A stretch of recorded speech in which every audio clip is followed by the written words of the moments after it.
there are various stories of Bob Dylan just getting along well with young people. And the theory has been, and I think it's true, is that a child is the only person who's not going to treat him like Bob Dylan. And the specific story in my book is Winston Watson, this 90s drummer who was with him for a number of years. He was a young guy, so he had a young kid. His daughter was, 6 or 7, and she loved Bob. She called him Uncle Bob, and she would come on the road sometimes, and she would just be going up to Dylan and telling him long, rambling stories about school and stuff, and he would just hang out and listen, and seemed like he had fun. And there was this one time where they're trying to get ready to go on stage, and Marcella, the daughter, is missing.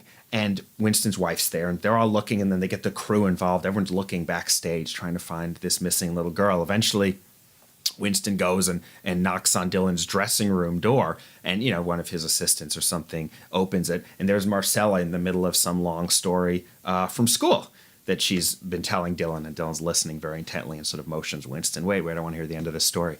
And so a few minutes later, they finally are getting ready to go on stage, and right before they walk out in front of the curtain, Bob Dylan sort of grabs Winston by the shoulder, and he says, "We got to do something about that girl." Winston assumes he means his daughter, and he starts to apologize. "Look, I'm sorry she was bogging. Like, I'll try to keep her separate so she doesn't, corner you like that again." And Bob goes, No. It turned out Marcella had been telling Bob Dylan this story about a mean little girl in her art class who had thrown paint on her cowboy boots. Bob said, "Why do you have paint on those boots?" And she's telling the story about this bully. And so Bob Dylan stops Winston talking about the bully and says, "We got to do something about that girl." I just think it's a very funny story, but I do think it's sort of evocative, where no adult is going to tell Dylan whatever the adult equivalent is of some mean little girl throwing paint on her cowboy boots, right? Just complaining about something that happened in your daily life at length and making Bob Dylan sit listen to it. Like, you're just not. Even a Tom Petty type, even another famous musician, probably mostly won't. But this girl doesn't care who Bob Dylan is. Like, she doesn't know who Bob Dylan is. He's just some guy who seems nice who works with her dad. And he seems to love that sort of thing. We were on the road, and Tony, I hired Tony Garnier when he was 18 and played in the band, and then he left in the late 80s. We were just good friends. So anyway, he's with Dylan for 30 years, and so, hey, come to the concert. We were in the same city, and so I met him. It was when Steve Earle was playing, opening for him, 80-something. My first conversation with Bob, "Hey, so nice to meet you," blah, blah, blah. And then, "So where you living, Bob?" "East, west?" "Yeah." But over the years, we toured with him once. We did a month tour with him. I would go see him occasionally. Occasionally he would, so Tony would say, "Hey, Bob wants to talk to you." All the guys in the band says, "Look, Bob never talked to any of us. I don't know why he's talking to you." But we got along, and he's obviously a very smart, interesting guy, to say the least. But my favorite Bob is me and Jason. We were touring with him. We're in Rochester, Minnesota. He comes up and goes, "Hey, I played here. And this is old building." I said, "Really? When?" He said, "Yeah, in 1959, I was playing piano for Bobby V," which he did. And Bobby V was from Hibbing, Minnesota. So we finished the set, and he comes up and he goes, "Hey, guys, what is a train here with?" Oh, man, Bob Dylan has asked me what a train here is with. "What, Bob?" He said, "Engineers."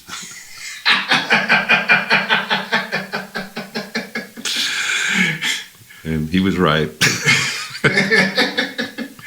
Yeah, no, whatever Bob does, you don't expect, period. That's Dylan. He doesn't want you to, on any proceed, he wants to define the moment. It's great. Did you get to play music with him at all? A couple times, yeah.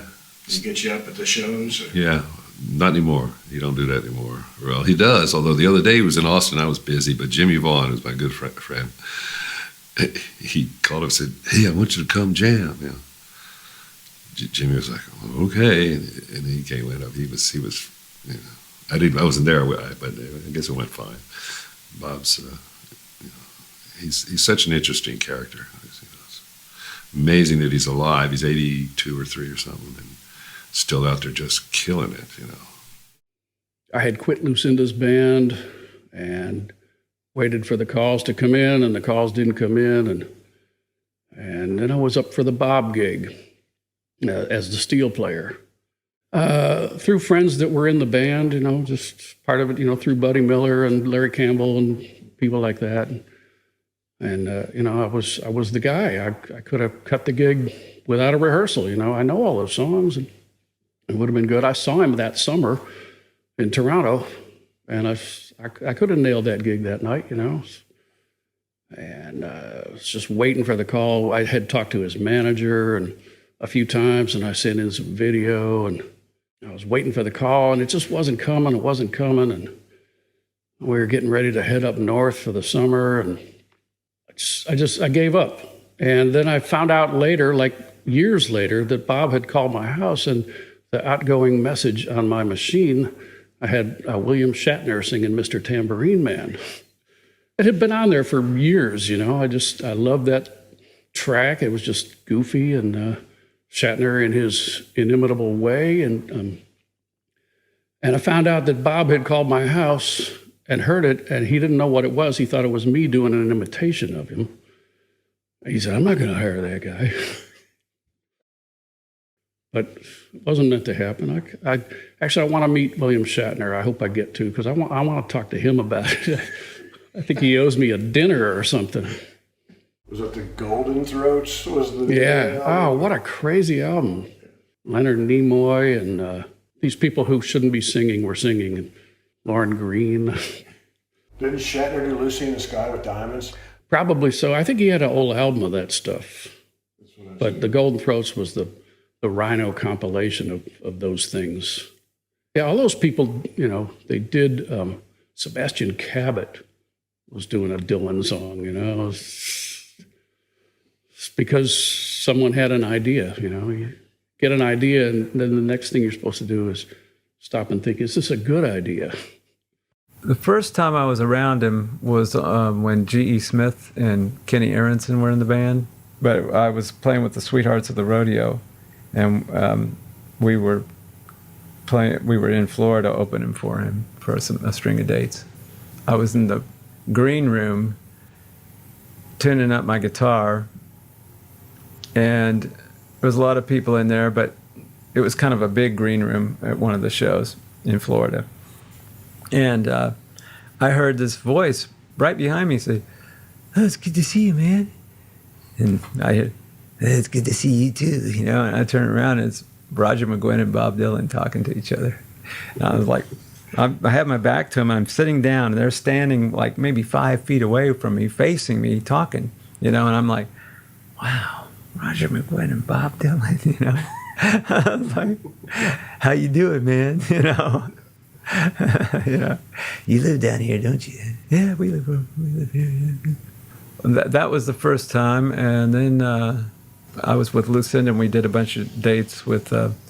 He was touring with Van Morrison, and the deal was he was supposed to, like, one night Dylan was supposed to close the show, and the next night Van would close the show. They were swapping, and Georgie Fame was playing in Van's band, which was the most exciting thing for me, the whole tour, I got to meet Georgie Fame, and he was playing his ass off, playing the Hammond organ, I was like, I couldn't believe what I was seeing, it's Georgie fucking Fame, It was awesome, And Dylan was doing this thing where if he was supposed to close the show in the afternoon, he'd say, "I think you should close the show tonight," to the band.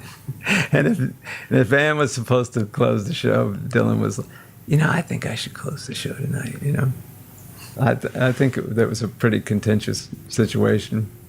I've heard the same thing about when Merle Haggard toured with him. I think that it was kind of like that they didn't really bond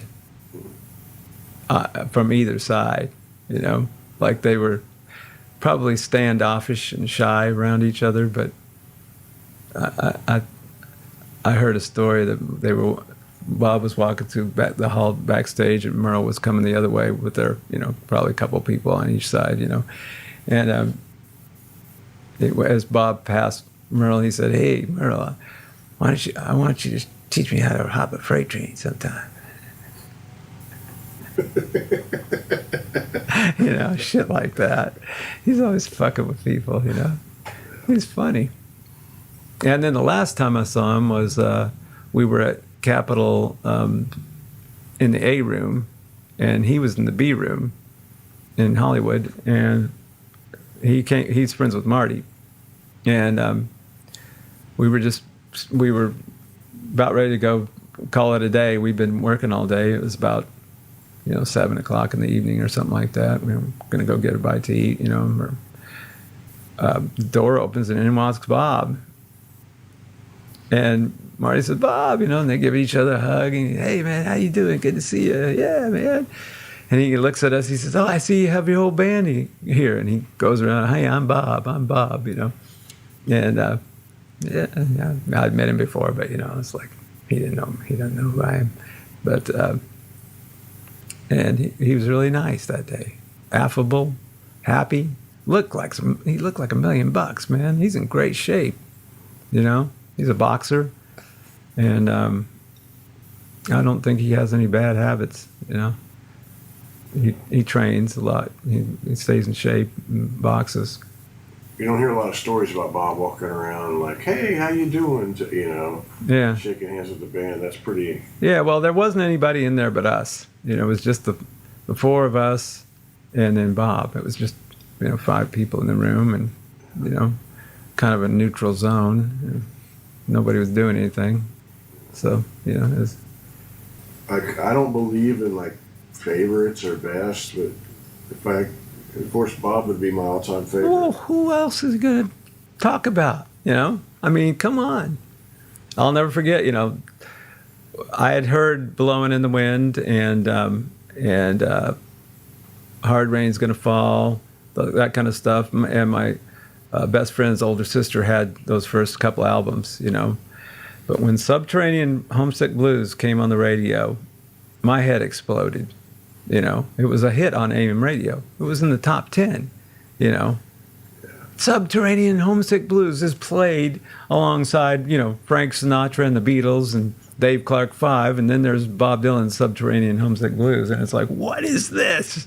This guy is great, and then he follows it up, less than a year later with Like a Rolling Stone, and I'm just like, whoa, So I had, Highway 61 and Bringing It All Back Home, and Blonde on Blonde when they, the day they came out, because I was like, wow, I was a big fan, and I just thought, man, this guy's on a different level than everybody else, and he changed a lot of things, I think that.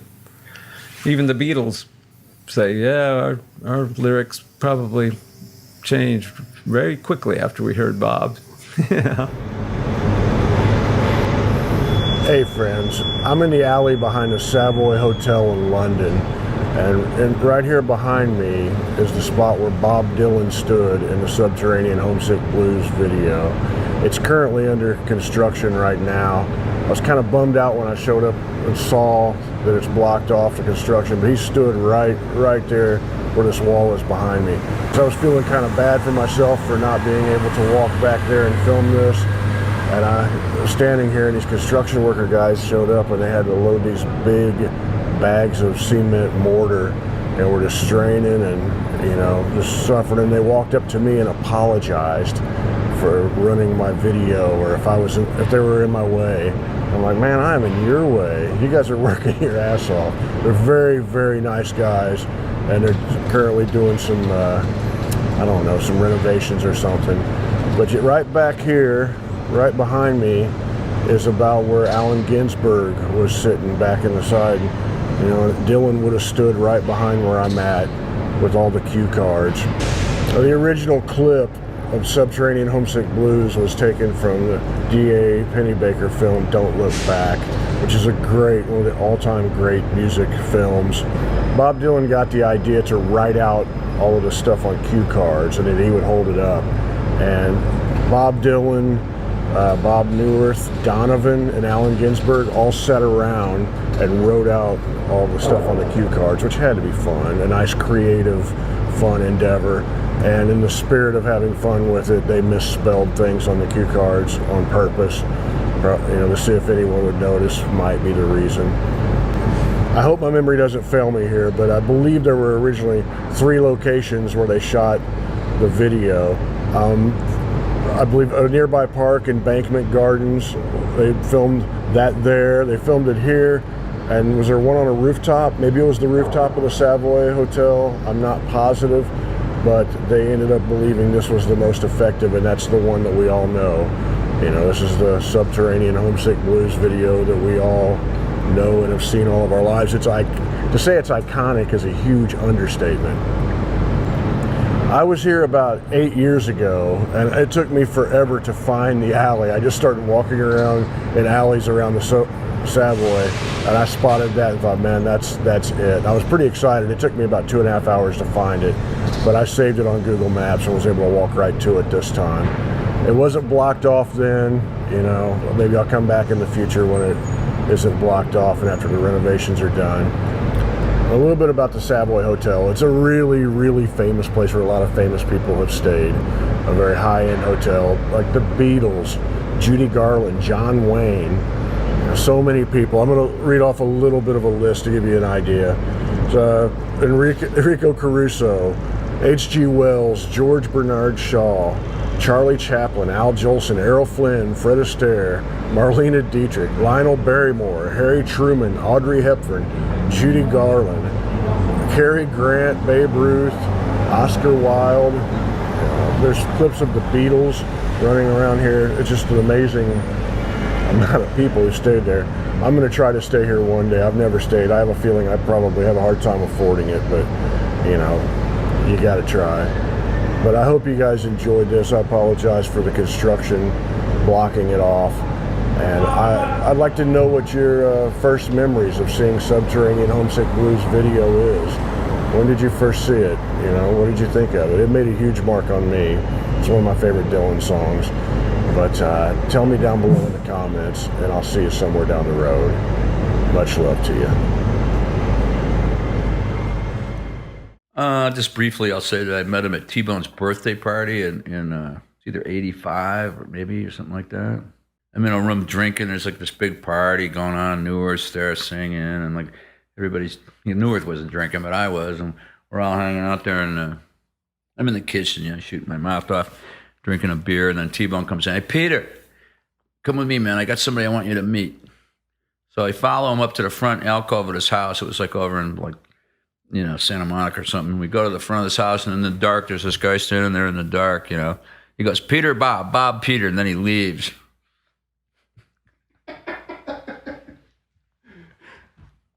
So that's how I met Bob Dylan. We talked for a couple of minutes, and we knew somebody in common. But I did say something really stupid. The first thing I said was, and I said it on purpose just to get it over with, but like I'd been at this recording session for, I don't know if you know the group Shalimar. You do? And they had a record called Dead Giveaway. And I was at one of the sessions because there's this guy from Buffalo named Joey Gallo that was one of the producers on that. And so I was there at one of the sessions that Shalimar did. And when I went into the hallway, the band called the Silvers, they were like a huge, huge group, but they were songwriters. And they all come up and they go, hey, man, what group are you in? Like they're hanging out in the hallway of the studio, right? I go, I'm in the Plimsolls. They go, oh, love your work, man, love your work. And they, we should write something, man. Let's write something, And so I said to Bob Dylan, I said, I love your work, man. And it seemed like a stupid thing, but he just like shrugged it off. And then he'd been at some movie and he was with a friend of ours. So I said, so we just had a conversation about her and about a couple of things. I mean, Was it awkward at all? It was mind-boggling, in a way. Because he's so famous, I can't imagine what that's like. But he just came into the party, and Neworth was there, and they were just like, hanging out, like, hey, man, it was just a big party, So it wasn't that awkward. I mean, I didn't have a lot to say to him, but I don't really like meeting people that much, particularly. I'd rather not meet people, generally. I like their work and their way meeting them is just what do I need to meet Bob Dylan for? He doesn't need to meet me, and I like his work, but I don't need to. What am I going to pick his brain? He's already given me his whole brain, so he doesn't. It's stupid. Doug Somm, I met him, and those guys were fun to hang around with, and Harry Dean Stanton, and they were fun people, and they were just kind of interesting people. And Harry just liked to pick, and then Doug liked to talk about minor league baseball and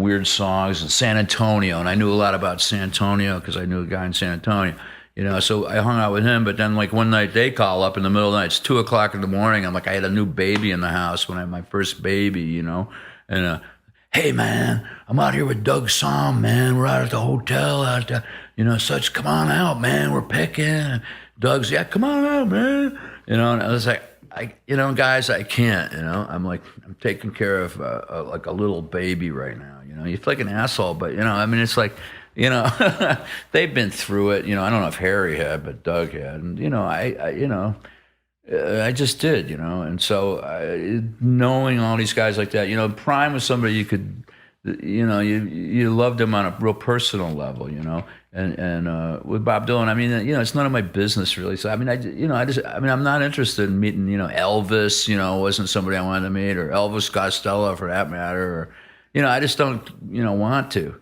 Like the people I like are like just the people I meet, like unless I just meet them, but some people that want to, I don't know, you know what I'm saying. What did Dylan mean to you at like a young age, artistically and just as somebody in your record? Were you like a big Dylan head? Big.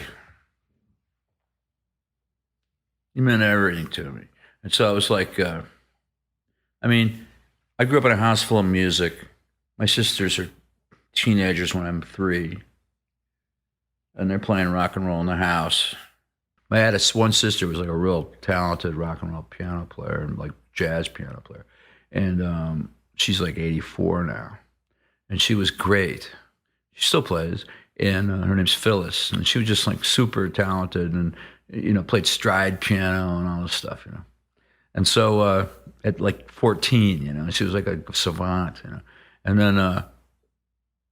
Records in the house, I inherited their record collections. I also inherited, and I liked a lot of other things too. There was just always music in our house. And so when I was really little, I liked the Kingston Trio. My mom would buy me Kingston Trio records like at the grocery store, if I, sometimes, and I got, like, I still got the records, My sister came home from college with Joan Baez's first album, but we didn't know about Dylan yet. And then my mother, right at the same time I got into Bob Dylan, my mother, unbeknownst to neither of us knew the other person was getting into Bob Dylan. My mother came home and she goes, we were driving out, and we drove your sister back to college, and the song came on the radio over by Ithaca of this guy, Mr. Tambourine Man, like singing. It's the most beautiful thing I've ever heard in my life. And she went out and bought the Bringing It All Back Home album. This is before the Byrds, I think. She brought that home, and like it just electrified me, that record. So that was the first one I got, Bringing It All Back Home. And then I went nuts for Dylan, and there was a Dell paperback called The Bob Dylan Story you could get for like 35 cents, filled with lies. It was just all like the Pinocchio story of Bob Dylan, he ran away from home when he was 3 and was raised by a street singer and all this crap, And all shit that I actually did. I always joked like Bob Dylan's book is like he goes to New York and goes to the top, goes straight to the top, and I go to California and just hit the bottom, And that's the difference between our two books. But middle of winter, must have been 65 or 65. Got some Dylan records. I went and bought you had to go into Buffalo to get anything, and so. Somehow we got into Buffalo. I can't remember if I rode in with my parents or took the bus. I must have been too little to take the bus. I went in and I bought the first Bob Dylan album. And that just blew my mind completely. And I learned how to play eventually I played that. It was a set. I could do the whole album, When I got to California, I was like doing every song on there about death. When I met Mike Wilhelm from the Charlatans, like that was my set. It's like, see that my grave's kept clean, fixing to die, and all that crap. And some other ones too, but he was the greatest teacher, Another thing that taught me a lot was the liner notes to, that year for Christmas they gave me, Times They Are A-Changing. I remember going up into my room and reading the liners notes to the 11 outline, I think it's 11 outline epitaphs it's called. I didn't understand it all. I probably still don't understand it all, but it was super heavy, like a super key to life. And it had like so many amazing things in it. I mean, it's such a resource. You know, it's got all this, like it's got all these lists of like artists, these referencing one poem and all this.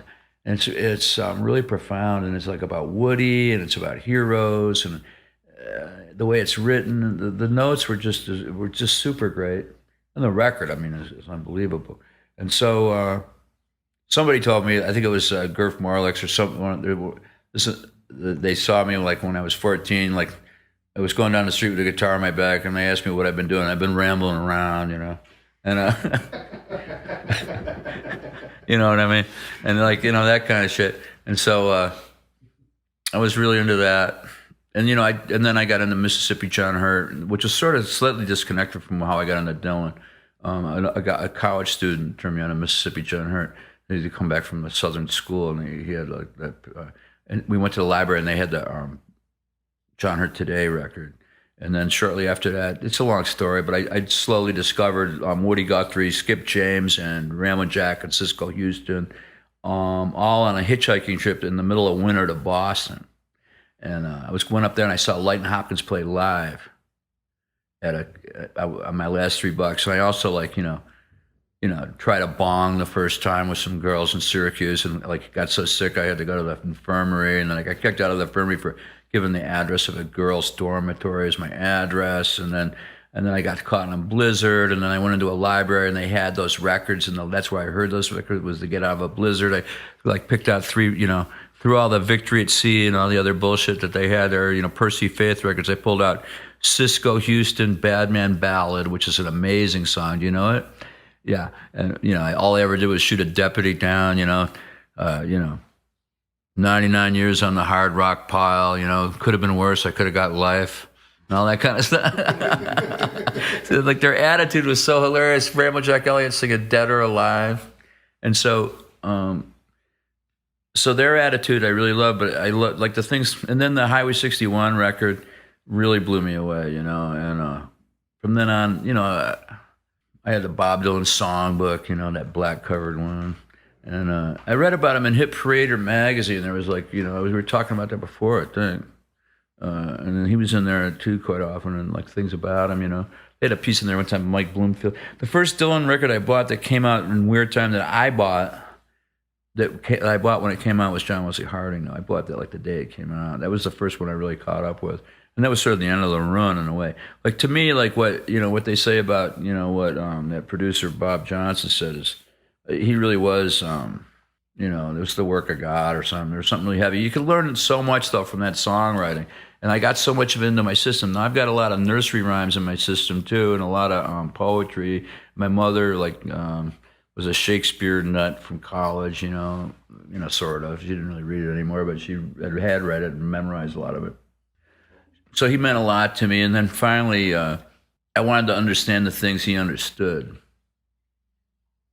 And I didn't want to be like him. I wanted to like try to do what he was, to try to get the things that he was trying to get, you know, in my own way. And to do that, I had other problems too. I had a crisis in my life I don't think he necessarily had, which is I went insane basically when I was about 15. And I took a lot of LSD, and I had to be reconstituted. And that was very painful, and it was it involved making an effort not to go to the mental institution, but I was really, really hurting, and I started reading Blake because some guy told me, well, you could be like religious people that are religious people or spiritual people, like you often they go through the thing like what you're going through, and like you should read Blake. You should read Duane Elegies by Rilke because maybe it'll help you. And I read those things, and they did help me. And but Dylan helped me, and like I'm, you know, we're all sitting here stranded, doing our best to deny it, you know, shit like that, you know. And it's like such an honest and heavy line, you know. It's like the heaviest line. It's like fucking Sartre in one sentence, you know. And you know, so you know, it's heavy. And like I went, you know, all that thought. I mean, I realized I was going to die when I was about 3 or 4. My parents were Unitarians, so they didn't believe in anything. They just had question marks. And so, you know, what happens when you die? You know, I'm scared. And my father was like, I am too. Well, you know, you don't really want to hear that. The lady next door died that used to give me candy and cookies. I loved her, Mrs. Valentine. She passed away. She was an old lady. I loved her, though. She loved me, gave me a lot of, like, attention and love next door, you know. And then she's gone, and there's all these people going up and down her driveway, but she's never coming back, you know. And I got up in this room, you know, and all of a sudden I'm just, like, supposed to be going to sleep, and, like, holy shit, man, we die. What the hell? Where did she go? Well, you know, some people think you go, you know, and you just, that's it. And you know, it was like no heaven. You know, some people think there's a heaven, but, you know, I don't really think there is. My dad didn't think there was, you know. And so that was the start of, like, you know, really that, you know. But then when behind the drugs I took, then I was in a lot of pain about it, you know. And I felt, when I look at Dylan's career, I see that he's really wrestling with that in, like, his highway, like the Highway 61 period, and a little bit before that, you know, no death ever stopped the world. He's like, you know, he's saying that he says to the guy, don't look back, which is he's not being mean to the guy. He's talking to the guy in English, in American. He's not being mean to anybody except that time. He's kind of drunk. He's not being mean to Donovan. Donovan asked to hear the song. It's so stupid, you know, that people get, you know, all this baby talk about, you know, which is another Dylan line, actually. But, you know, he's telling the guy the truth, you know. Everybody has to die, and how you deal with that, you know, that's like a very compassionate statement, you know. And the guy looks at him, and the guy knows it is. And so it's like, you know, people like in this society, they don't, you know. There's a line by Dylan where he says, you know, tolling in chimes of freedom, tolling for the guardians and protectors of the mind. We're living in an era that's a completely materialistic era. There is no mind. It doesn't exist anymore in the culture. Mind is zero. It's all Dylan was mind. You know, that's what Ginsberg was mind. You know, mind, you know, Mind Breaths by Gibson, by, you know, Kerouac, you know, the mind, you know, kind king mind, you know. The mind is what you are, you know, the whole universe exists in your mind. It's it, you know. All this is like, it's all in your fucking mind, you know. If you didn't have a mind, it wouldn't matter if there was like a black hole somewhere. It wouldn't matter if there was a big bang. If you didn't know about it, if nobody knew about it, it wouldn't matter. It's just bullshit. But if somebody knows about it, then there's a mind. That's all there is. And that's why attitude is everything in life, you know, and all the stuff that they teach you here, the materialism of America, you know, and the Western world, and, you know, probably the rest of the world too, it's getting to be, it's like, you know, it's very destructive. We live in a materialistic era. It's going to be the death of us. You know, it's all about, really what life's about is about attitude. And it's about kindness, and it's about love, you know. Whether Dylan or not ended up being about that, I don't understand him anymore.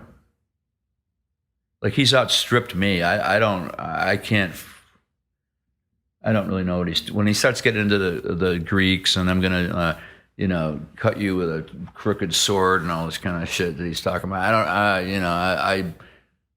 I know that he probably knows things, a lot of things I don't know, because he's 84 or whatever he is. But it's not the same direction I'm going in anymore. But I sure appreciate what he did. And, like, I appreciate what he's doing now, because he's taking something all the way. He's going to take touring and singing and songwriting and caring about it all the way. He's taking it all the way. He's not going to, like, a fucking island in Bimini or something, you know?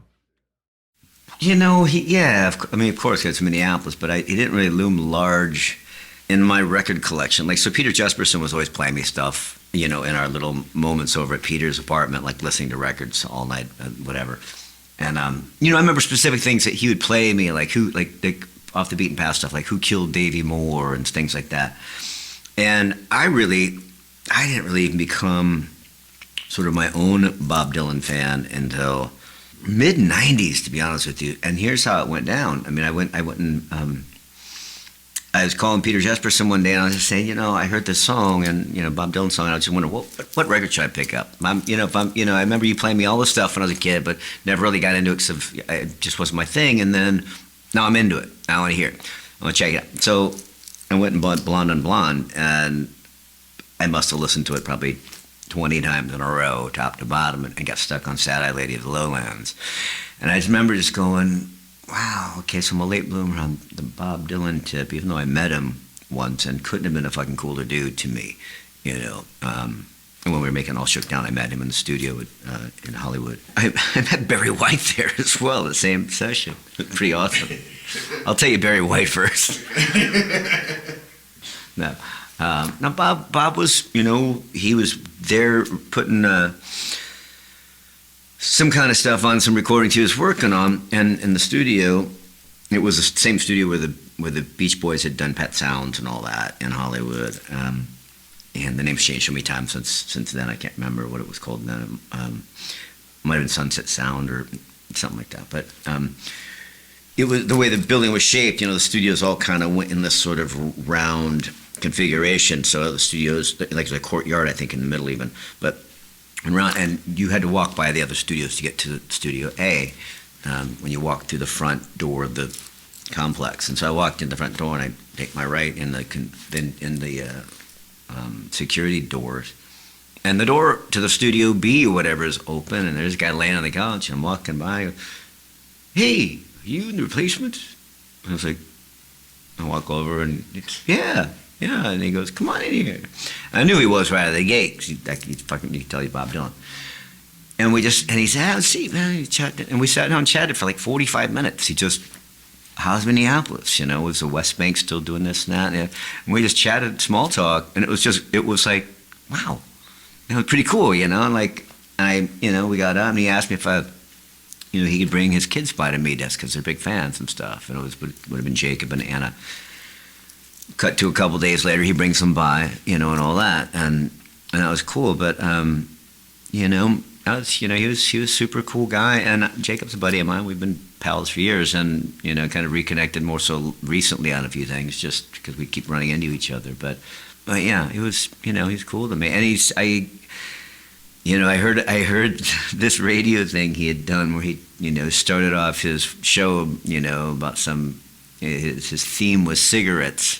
The theme of the radio podcast he was doing was cigarettes, and he goes, there's a band from Minneapolis, the Stinson Brothers, this song called Dope Smoking Moron, or it might not even been that one, it might have been like More Cigarettes or something. But it was funny. It was just That's about as good of a Bob Dylan interaction as you could hope for. Yeah. It's beautiful. Yeah, I mean, better than most, from what I'm told.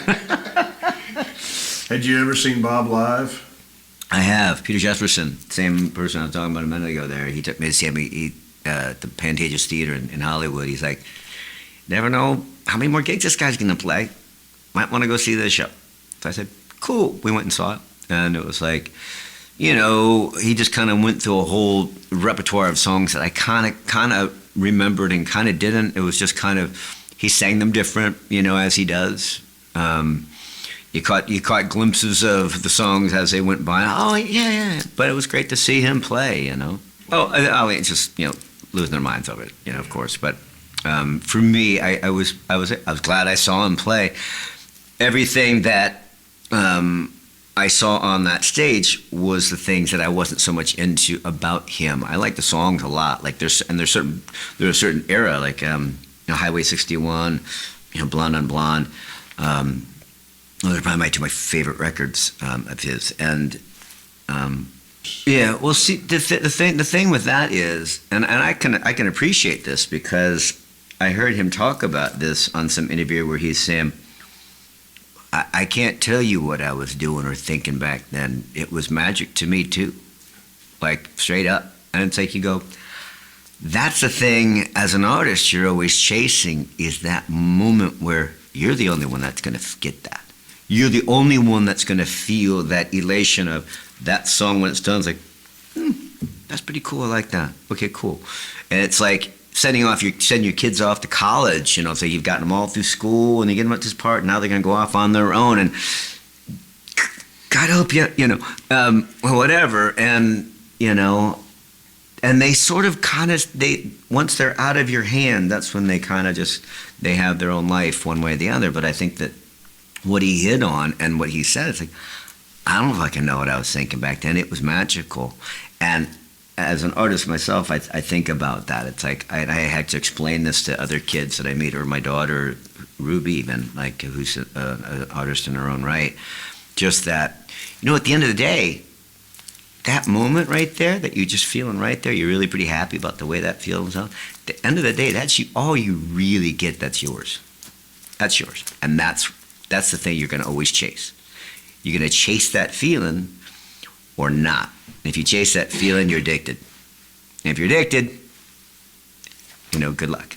But, I'm addicted. And it happened to me early on.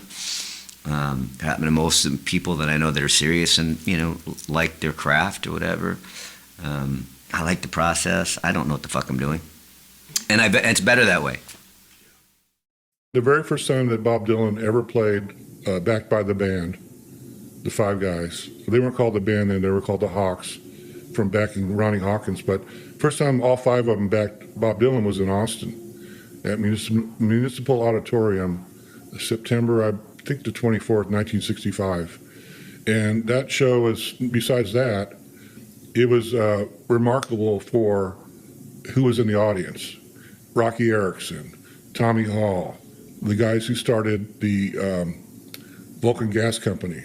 I mean, this is really where, just as Dylan had switched from acoustic to electric, that show is where Austin went from folk to rock.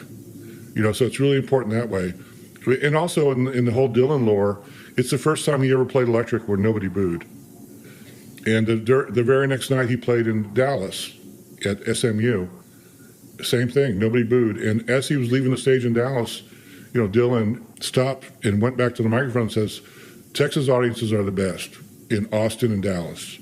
And that was it, so, and years later he would bring that up. But that's the thing kind of that sets Austin apart, I think, from other places, is the audience. The audiences get it. When I lived in Dallas, I worked for the Dallas Morning News, and if there was a great show that I saw there, like Oasis, I'd see them and everybody's talking, and Dallas is like half the crowd is facing away from the act. They're just there to be seen and to get laid or whatever. But next night they played at Liberty Lunch in Austin, and I wanted to see them with a real audience. They got what they were doing. So anyway, I that was one thing about it is Austin just really has great audiences. One of the guys who was in the audience was Don Hyde. He had the Raven Theater in the San Francisco area, good friends with Tom Waits and all this other stuff. And he swears that Dylan and the band opened with "Baby, Let Me Follow You Down." And that's the song they did together on The Last Waltz. He says that was why they did that song. It was the first song they ever played together. But in the set list that I've seen, they have that song being number 2. They opened with Tombstone Blues on the electric portion. He did an acoustic set first, then came out and did electric. So I don't know. I'd love to hear a recording just to get that, because Don Hyde swears it was "Baby, Let Me Follow You Down," and he was front row center. And he's one of the guys that started the Vulcan. Well, it was actually reviewed. Gilbert Shelton, who did the Fabulous Freak Brothers, he wrote a review for the Texas Rangers, and he kind of scolded the crowd as looking like high school couples on dates and sitting down when they should have been standing up, and it was a real respectful date night crowd. And he describes Dylan running around the stage, which I find hard to believe, and the crowd just not reacting. And so it's interesting though. Carolyn Heston, she's from Austin. She's a folk singer. Bob Dylan's very first recording was playing harmonica on her album that John Hammond produced. That's how John Hammond knew about Dylan. And she was in the audience, and she's a folk purist. She's just like out of the Joan Baez. Her and Joan Baez were competitive, and she said it was the best she'd ever seen Dylan, was that show. So I think back then the sound systems were crappy. So the electric thing, you couldn't hear the words, but just the energy is what everybody got into. Well, you had Robbie Robertson on guitar, Richard Manuel on keyboards, it was the five guys who became the band. And then after they did a tour with Dylan, the Royal Albert Hall was the final tour that they did on that first tour. Then Dylan got in his motorcycle accident, laid low for a while, and he got back with the band and did the Basement Tapes, which is, great record. And so they go back, and it's kind of weird that in Austin they were nobodies. The band was nobodies. When the next tour, the second tour they did together, they were kind of not quite equal build, but the band had the weight. They had their own songs. They had their own legacy already. They were no longer a backing band. So that's kind of cool that all happened within a couple of years. There's one famous story where he went to Lucy in Disguise, which was a costume shop in Austin. And Townes Van Zandt was there. Someone told Townes, hey, Dylan's at Lucy in Disguise. Townes goes in a car, drives down there, and they have some sort of encounter. And I don't really know, with the Townes lore, you don't know what's real, what isn't. But also Dylan, when he went to see Doug Somm at the Rome Inn with Joni Mitchell, nobody bothered him. He'd been seen at parties and such. So he did kind of get around. He would, apparently whenever he made a fuss about him, he would leave right away. And so people just, realize, if you want Dylan, stay away. I saw him at the ACL Fest, and he was the headliner. And that's like the big annual festival here in Austin. He was the final headliner, and he did not allow them. This is in a field with 50,000 people. He didn't allow them to put on the Jumbotron his image. And he just played keyboards. He's a mile away, and he sounded like terror. He was horrible, As people were coming to go see Dylan, more people were leaving. So he had this loggerhead of people coming. But there's a guy in town, a professor at UT. He's like the biggest Dylan guy. And he was like going, that was one of the best Dylan shows I've ever seen. And it was the same one I went to. So I don't know. I'm a purist when it comes to vocals. That's why I like gospel music so much. Everyone in gospel could sing. There's no Lou Reed in gospel music. They're all just belters. And that's what I like about it. There was a guy in town named Chesley Milliken. He was Stevie Ray Vaughan's manager in 1980. And he ran Maynard Downs. He was a horse fanatic. He ran Maynard Downs, which was a legitimate horse racing facility, but they also had concerts, Grateful Dead concerts mainly. They had 5 Dead shows there. And Chesley hooked up Charlie Sexton with Ron Wood. Ron Wood was recording in New York, and so Sexton's playing with Ron Wood at age 16, and in walks Bob Dylan. Bob Dylan says to Charlie Sexton, I heard of you. And this is a 16-year-old kid. But he didn't start playing with them then. He started playing with them, years later for a couple of years, and then he was replaced. And Denny Freeman was Dylan's guitar player for 5 or 6 years. He's a big Austin blues guitar player in town. And I don't know if he replaced Charlie, somebody else might have did, but Charlie ended up replacing Denny Freeman, and they're like best friends. But there was a show in Austin in 1995 at the Austin Music Hall, and it was the best I've ever seen Dylan. He was unbelievable. It might have been 96, but Jerry Garcia had just passed away, and Garcia and Dylan were big buddies, and I always felt Dylan was high on something. The times I'd saw him in the early 90s, either drunk or on junk or something. He just was not right. But that show, he was on fire, and he was playing guitar. He was playing a lot of leads, Silvio, and I don't know, just an incredible show from beginning to end. And at the very end, Charlie Sexton comes out, jams with him. And I just think that because that show was so incredible and Charlie was part of it, that the next time Dylan, or he remembered Charlie from the early years and hired him, and then Charlie was there for many years. I'm not sure about the timeline. I think Charlie played with him early on and then had a long break and then played with him again and then had a break. And now this is another break. I think Charlie's playing with Elvis Costello now.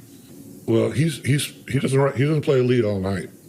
Charlie, he's strictly rhythm guitar, and he watches Dylan's hands, and he knows all the changes. He knows what Dylan's going to do before he does. They have that connection that way. And for for him to kind of put his ego beside to not play any leads. The other guitar player plays the leads. But Charlie's just, he's great that way. He's a great producer, too. In 1989, we were on a European tour with the 5-piece version of the Scorchers. We had done Thunder and Fire, had Andy York, who's been with Mellencamp since we broke that up that time, and Ken Fox from the Fleshtones was playing bass with us. Ken later went on to be in the Fleshtones and has been for 30 years. We're in Europe playing, and we get told by our record company they're going to cancel the rest of the tour. We're going to America to play 22 shows opening for Bob Dylan. All right, cool. That's big doings. We're playing with Bob. It's wonderful, but we're not playing Sweet Marie. Fourth show, Mr. Dylan, why aren't you boys playing Sweet Marie? Well, sir, it's your song. We didn't think we should. Oh, your version's better than mine. You should be playing it. It's like, whoa. Oh, okay, we will.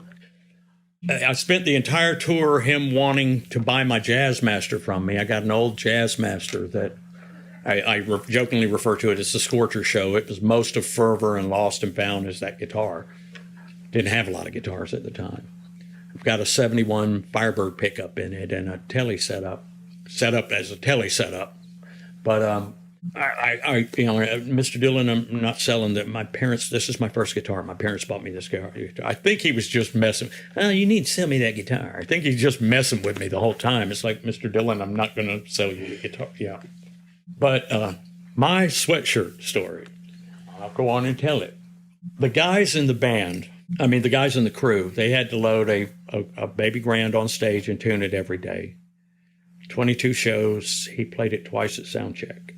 Never played it during a show. So that was kind of a bone of contention. Jason sat down at the piano bench one night during one of my guitar solos, and we almost got thrown off the tour. He sat down with his back to the piano, but he sat down on the bench. One day, we had been told if the hood's up, you're not allowed to speak to Bob. If the hood's down and he speaks to you, you can speak to Bob. Like, oh, okay, I probably won't be speaking to Bob. I don't really need to, Wait, he don't need to talk to me anyway. He's Bob Dylan. I'm not, But we come in one day and all the roadies have hoodies on. They got their hoods up. It was just wonderful, and everybody in the hall that has a hoodie on with their hood up. And it's like, okay, we can't talk to anybody, And Bob walks up to the mic and sound check and goes, oh, you motherfuckers wearing hoodies owe me $50 for the hoodies. It's like, touchdown! They're all wearing hoodies, man. You went out to the merch table, so you can't return them. You're going to have to buy them. I love that. The Dylan thing was cool. My memories of it, my problem with the Dylan thing, that's where we found out how sick Perry Baggs was. We didn't know what was going on. Perry was struggling. He was having a hard time. We were playing 40-minute opening sets, and Perry was always like, yeah, And he was struggling to do 40-minute sets, having a lot of energy down, and it was literally like, man, and he lost a bunch of weight all at once, all kinds of weight. And it was literally like, wow, man, what's wrong? Have you got into something you shouldn't be into? What's going on here? And he came to us. We had 4 more Dylan shows to do. We were like in Tampa, Florida or something. He had a hernia.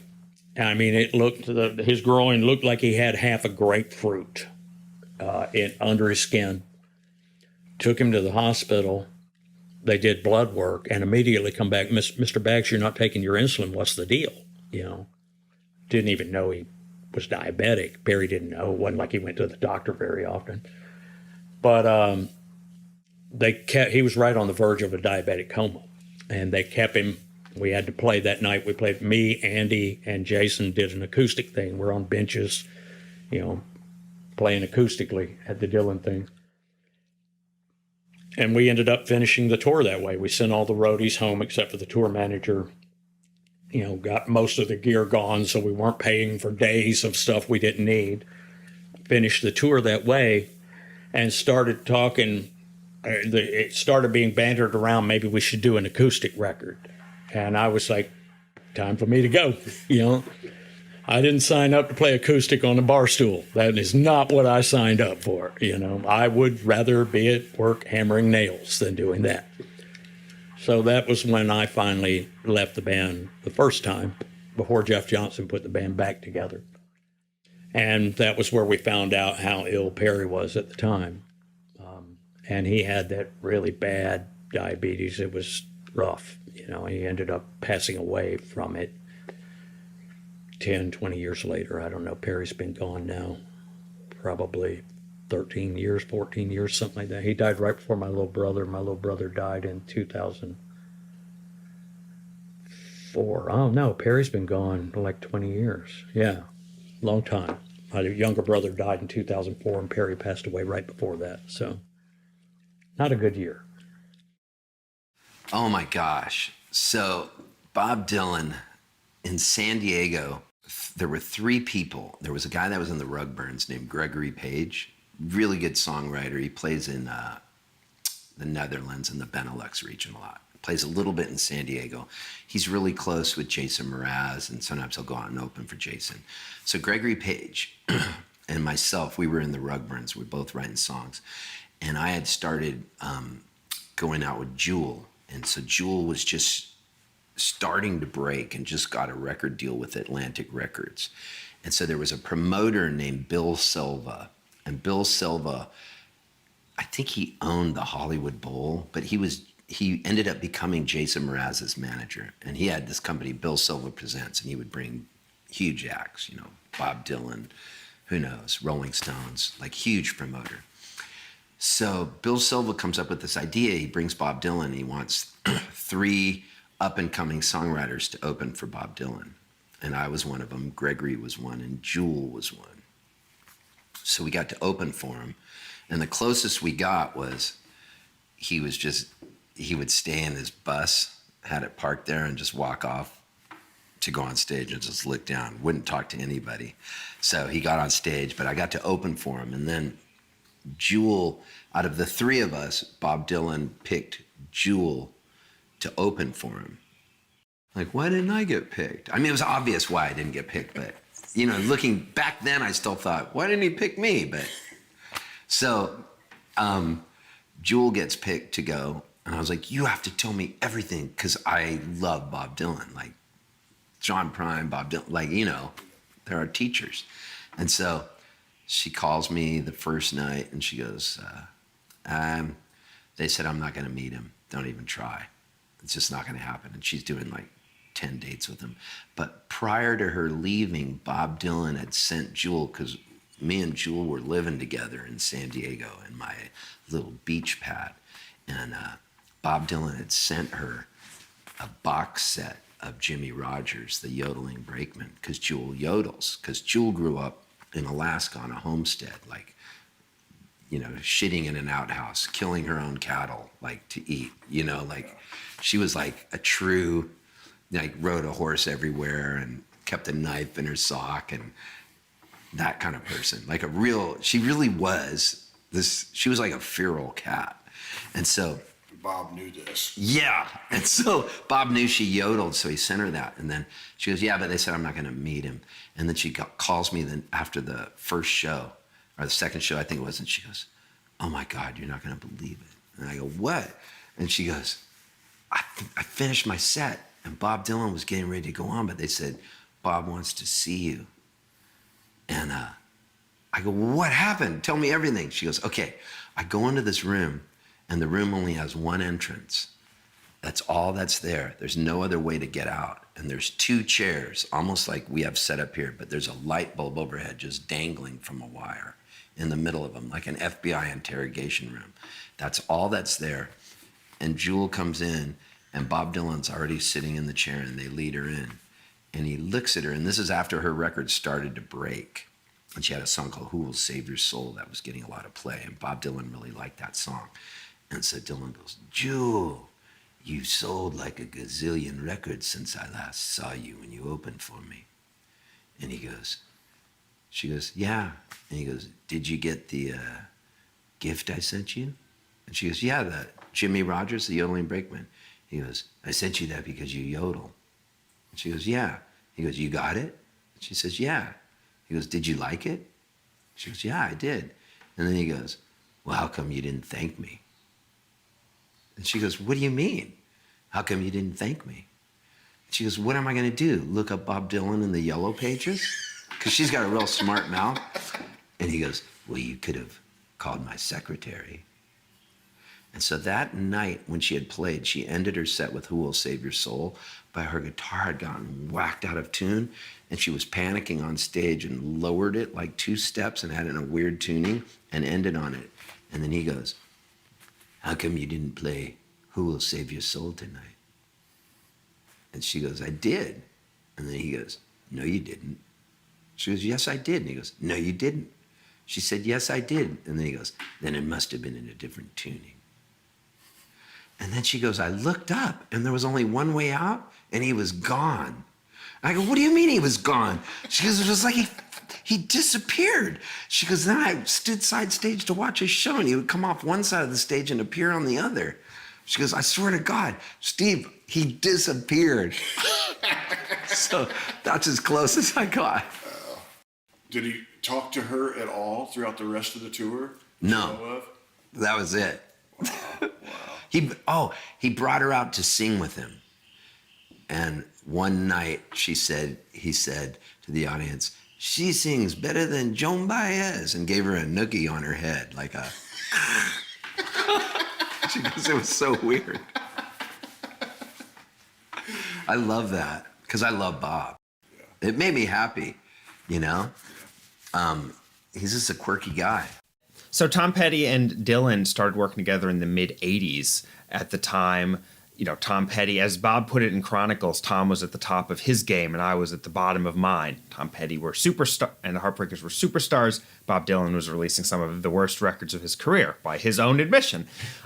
So there was this idea for the very first Farm Aid, which had come about essentially because of Dylan's onstage comment at Live Aid saying, hey, we should give some of this to the farmers. Willie Nelson heard that, founded Farm Aid, Dylan thus being sort of obligated to play that first year.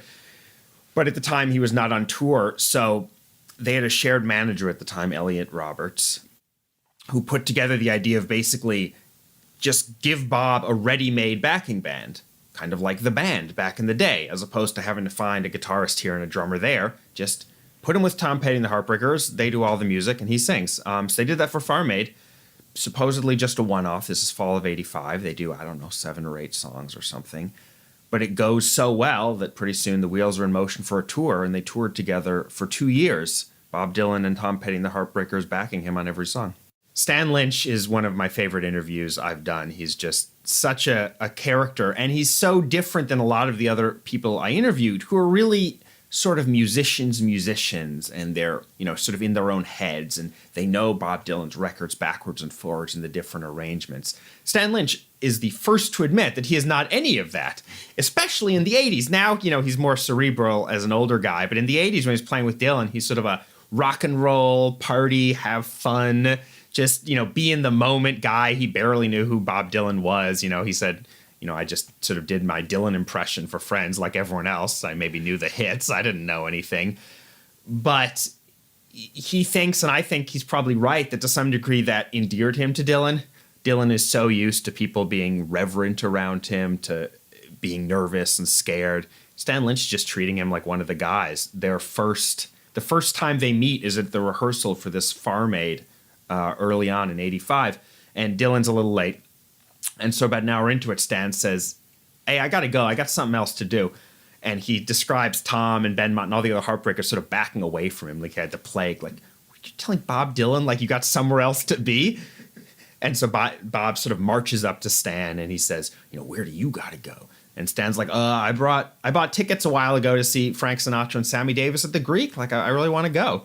And Bob sort of pauses and stares at him for a while. Then he says, hey, I love those guys. Can I come? And Stan's like, sure. So they're like an hour after they met, they're going on like a blind date to this show to see Sinatra and Sammy Davis Jr. All because Stan like wasn't nervous or intimidated or was just, yeah, I gotta go. And so they ended up, hanging out in sort of a casual way a lot. So what happened was they get to the show and no one knows Bob Dylan is there. But at some point, Sinatra's handler, someone sees him, someone spots him, and the word gets passed. Hey, Frank would love you to come backstage after the show. And Stan's thrilled. You know, he wasn't going to get invited backstage, but he's a huge Sinatra fan. He was excited to go meet him. So after the show, Bob Dylan and Stan Lynch go backstage. They make it as far as Frank Sinatra's dressing room. Then Bob just goes, fuck it, let's get out of here. And they just leave. That's it. Dylan loves Sinatra. I know. It's just him. In that split-second moment, he wasn't feeling like going and schmoozing in the, you know, sort of showbiz backstage thing, even with someone he loves. So he just bailed. That's the sort of thing he does all the time. This is a weird sidebar, but it just popped in my head. There's a picture of, isn't it Dylan and Don Rickles and Bruce Springsteen at Sinatra's birthday party? Do you know anything about that? Yes. So that picture is from Sinatra in 1995. He had a birthday party. I'm not going to say what age because I do not remember, but it was a round number, 80 maybe. Anyway, it was a birthday concert, and so Bruce was there, and he performed a Sinatra song. Various other people performed Sinatra songs, and Dylan was there. But Dylan was the only person who did not perform a Sinatra song. He performed a song of his own at Frank's direct request. The song was "Restless Farewell," an old folk song that Dylan hadn't done, since 1964 or whatever. And I actually interviewed Winston Watson, who was the drummer during that time, this young drummer, and he described it, just as sort of like being at a Sopranos club or something. All these mafia looking guys. They had the whole band. They bought these sharp suits for them. Usually they look like ragtag wearing whatever 90s stuff, but they're in these sharp suits, and he's just looking out at Sinatra and all his pals of indeterminate origin, just watching them do this beautiful, beautiful song. I know the exact photo you mean. It's funny because Dylan is grinning, which is not a facial expression you associate with Bob Dylan, grinning. But whether it's just hanging out with Rickles, who I'm sure he loves, or just maybe he had said something funny, it's a really sweet photo. There was a moving one that he told me where he said that every show had solo songs where Dylan would just play an acoustic guitar. And Stan said, I usually just went backstage or whatever. I was sort of in my own head. He was like, if I'm not playing, why am I watching? But then one night, for whatever reason, he just sat there at the drums, not playing, just smoking a cigarette, but sitting behind Dylan watching him do Blowin' in the Wind and John Brown, two early folk songs. And Stan said, for whatever reason, that night, in that moment, the enormity of sort of who Bob Dylan was and the fact that he was playing with Bob Dylan hit him. And he just described sitting there on his drum set, not playing drums, smoking a cigarette, and just weeping. It's sort of in the darkness behind Dylan as he's doing these beautiful songs. And he described it sort of as a turning point in from being a fun party guy in his time with Dylan, maybe still being that, but also just understanding the profoundness of the moment he was in. He said at another point when we talked that, this is only a 2-year span in a very long career, decades with Tom Petty and the Heartbreakers. And he said, I liked most of that. But if there was one period I would do again, it would be those 2 years where we were with Bob Dylan. I mean, he sort of described that as like the peak, even though it wasn't that long, is like the peak of his career. Did anybody talk about Tom and Bob's relationship together at that time? Yeah, I spoke to a number of people about it, those two Heartbreakers, but also behind-the-scenes people. I remember Tom's longtime tour manager, a guy named Richard Fernandez, who was pretty much his tour manager his entire career for decades, was on the road when they were together. And he said Tom was almost such a fanboy, sounds too judgmental, but Tom did not feel like they were peers. Bob Dylan was sort of treating Tom like just a fellow musician, but Tom did not feel that way at all. This is Bob Dylan. He's just sort of was in reverence and in awe of him.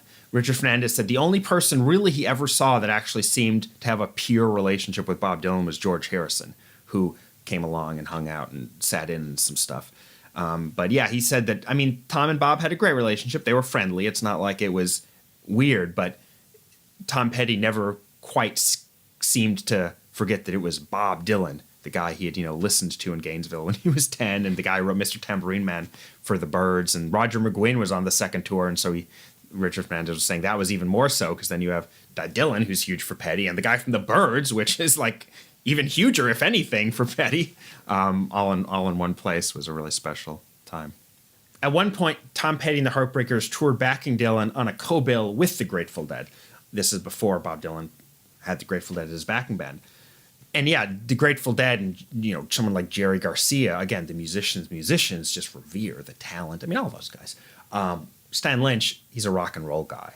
He reveres, you know, Chuck Berry or something. This noodly, psychedelic, jammy. He just has no use for it. Just absolutely none. And again, he's more reflective now, and he talks about, you know, how he was just an idiot kid, but he's like, whoa, this is just terrible, even though, you know, Benmont or whoever else in the band who's more of a sort of musician, more of a serious, studied person, is just amazed watching what the keyboard player's doing. Stan Lynch is like, you know, thumbs down. Which is just, I love his attitude. There's another fine story in the book related to the Dead. In 95, Dylan toured with, I think he was opening for the Dead. He wasn't even, you know, at the same, because the Dead were playing stadiums. Bob Dylan wasn't playing stadiums. So he tours opening for the Dead. And Winston Watson, who is this young kid who's Dylan's drummer at the time, and he's maybe similarly irreverent. He doesn't know the Dead. He's he kind of comes out of the grunge scene. He's like, you know, Pearl Jam is his band. He doesn't care about the Grateful Dead. So at one point he's just like side of the stage, just shooting the shit with the guy who plays guitar for the Grateful Dead, whose name is Jerry. And he's just chatting and whatever, just talking about nonsense. Who even knows? And then after, you know, they part, some Dead crew guy runs up to Winston. He's like, what were you doing? And Winston's like, what do you mean? And he's like, I've worked for Jerry for 5 years and he's never spoken to me. And Winston's like, yeah, who is that again? Jerry who? Yeah, right. There's this amazing live soundboard and video from Sydney. This is February 1986. They actually released it on I think it was like a laser disc, you know, which kind of puts us in the era here. This was the big laser disc release. But it just shows and Bob Dylan is looking truly ridiculous in sort of a very 80s outfit. He's got a giant cross hanging from his ear. He's wearing a leather vest with nothing on underneath. Just like pure sort of 80s punk, you know, moment. But, you know, he's got this amazingly tight band behind him, this amazingly tight sort of rock and roll band, and they're just blasting through songs. It's like an interesting combination of a lot of greatest hits. It's not a ton of like deep cuts and obscurities, but mixed in with the greatest hits is all these like 50s covers. They're doing Billy Lee Riley songs. They're doing Roy Orbison songs. They're doing, you know, Chuck Berry. They're doing Nadine. They're doing stuff like that. And just having a blast playing this like old time rock and roll stuff. And again, even the most transcendent Dylan performances, they can be serious affairs. I just saw him 2 nights in Nashville a couple days ago. And fun, I mean, I enjoyed it immensely, but it wasn't, the vibe on stage wasn't fun exactly. Everyone was very serious. Everyone was trying very hard to deliver this beautiful, intense music that often happens. The Heartbreakers tours were just sort of the opposite. They're loose, they're having a blast, they're goofing through old songs they only half remember from listening to the radio as a kid. I mean, it's one of my favorite periods of Dylan for that reason. Even though Dylan himself, it doesn't appear to be one of his favorite periods, which is sort of interesting. He felt that he was sort of being carried in a way by Tom Petty and the Heartbreakers because he, you know, his songwriting had dried up a little. He just wasn't feeling inspired. But in a way, maybe that's just what he needed, a band like that could do a lot of the heavy lifting and just leave him free to sort of have a little more fun and take things a little less seriously. Yeah. Well, how did it come to an end? They toured for most of 86. Then in 87, Dylan toured with first the Grateful Dead as his backing band for a few big shows in the summer, which by pretty much all accounts, including the people on stage, were fairly dire. Then they did another fall tour in 87 with Petty and the Heartbreakers. At this point, Dylan was seeming a little burned out. You know, a lot of the things I just described were no longer there. They weren't doing a bunch of old rock and roll covers. The sets were a lot shorter. They were bringing in more obscure songs. I mean, people like Benmont told me about stories of Bob just saying, right as they're walking on stage, so what slow song you want to do? And Ben says, Tomorrow's a Long Time, which they never rehearsed or played once. And then they just do it in front of like 20,000 people. So in some ways, they're more interesting on paper, but from everything I hear from the people there, and honestly, you can kind of get it listening from the tapes, the vibe wasn't the same. Bob was just in a worse mood, surlier. And I think it's notable that after that, and these are both the Petty and the Dead are, superstar tours. They're playing huge places, a lot of glitz and showbiz and, that sort of thing all over the world. He does 2 years of that. He takes the better part of a year off. And when he returns, he starts the Never-Ending Tour, which is the opposite of all that. It's playing some rundown theater in Boise with, 2 weeks notice, or it's playing the Brooklyn Bowl in Nashville with this tiny place, and they announced that a couple weeks ago. It's the opposite of this sort of showbiz, got to fill a giant stadium and sing some hits that people are going to recognize or you're not going to get them in. It's just doing what you want, and he's basically done that ever since. He really is the last of the people playing a larger venue and not worrying about being rehearsed and just doing whatever you want. I think it's Rolling Thunder. There's a hard rain's going to fall somewhere in some football stadium, and it takes a while to get going, and the bass player's missing notes. Everybody's a little bit off. Maybe they haven't done it before, but about halfway through, it like pushes all of my oh my God buttons when people are realizing, oh, this is it. It starts feeling great. That doesn't happen on a large scale anymore. No. Bob might be the last moment of that. That's actually a really great specific example you just brought up of this, because I've talked to a number of people in the band, including that bass player who was missing notes, Rob Stoner. All apologies to the bass player. No, I'm sure he'd be the first to agree, because they'd never played it before. They'd never rehearsed it. They'd done a year basically of touring, and this current band had done a few months at that point. They play this giant outdoor place in Colorado. It is indeed raining. So they sort of decide, Bob, maybe 5 minutes before the show, or says, let's do a Hard Rain, which they have not rehearsed or played. And they just sort of figure it out on the spot in this torrential rain. Such an iconic moment that the live album became called Hard Rain, as if that was some giant song from the tour, where in fact, that's just a song they played one time because it was raining. But it's glorious. Yeah. And it wouldn't be glorious if everything was perfect. Bob understands those imperfections of things can sometimes make them, reach a higher level than if everyone was completely perfect. A lot of the people I interviewed have compared playing with Dylan to jazz, which at first I was a little... Bob Dylan is obviously not a jazz musician. He's not Coltrane. He's not Miles Davis. But as people sort of began to explain it, including some musicians who literally did play jazz, they just talked about it being so in the moment. You're not supposed to do the same thing twice. You've got to listen so closely. One guy, Chris Parker, was a drummer in the early years of the Never-Ending Tour in 1988 and a few years beyond that. And he talked about, and he was one of the first interviews I did, I remember. And he had said the story of, I asked him, what are some memorable moments, some memorable songs you played? And he talked about Knocking on Heaven's Door, which they did a lot then. And he said, it was usually an acoustic song. So he, as the drummer, was just waiting backstage for Bob to call him back out. But he was just listening to it one time, and he thought, it's sort of building to this peak. It could use like a drum fill into the last chorus. So he snuck out, in the dark. And as Bob's getting to the last chorus, at the key moment, he does this big drum fill. And Bob looks at him and gives him a big grin. And so my question immediately is, I say that, so that became part of the song. And he said, no, I never did it again. Because I knew as much as Bob loved it that one time, if that became a regular thing, if that just became a rote part of the set every night, he wasn't going to like that. It was just one moment. It was great. Bob loved it. And then that was it. The next night we did something different. And that, I think, is very indicative of how Dylan likes to perform.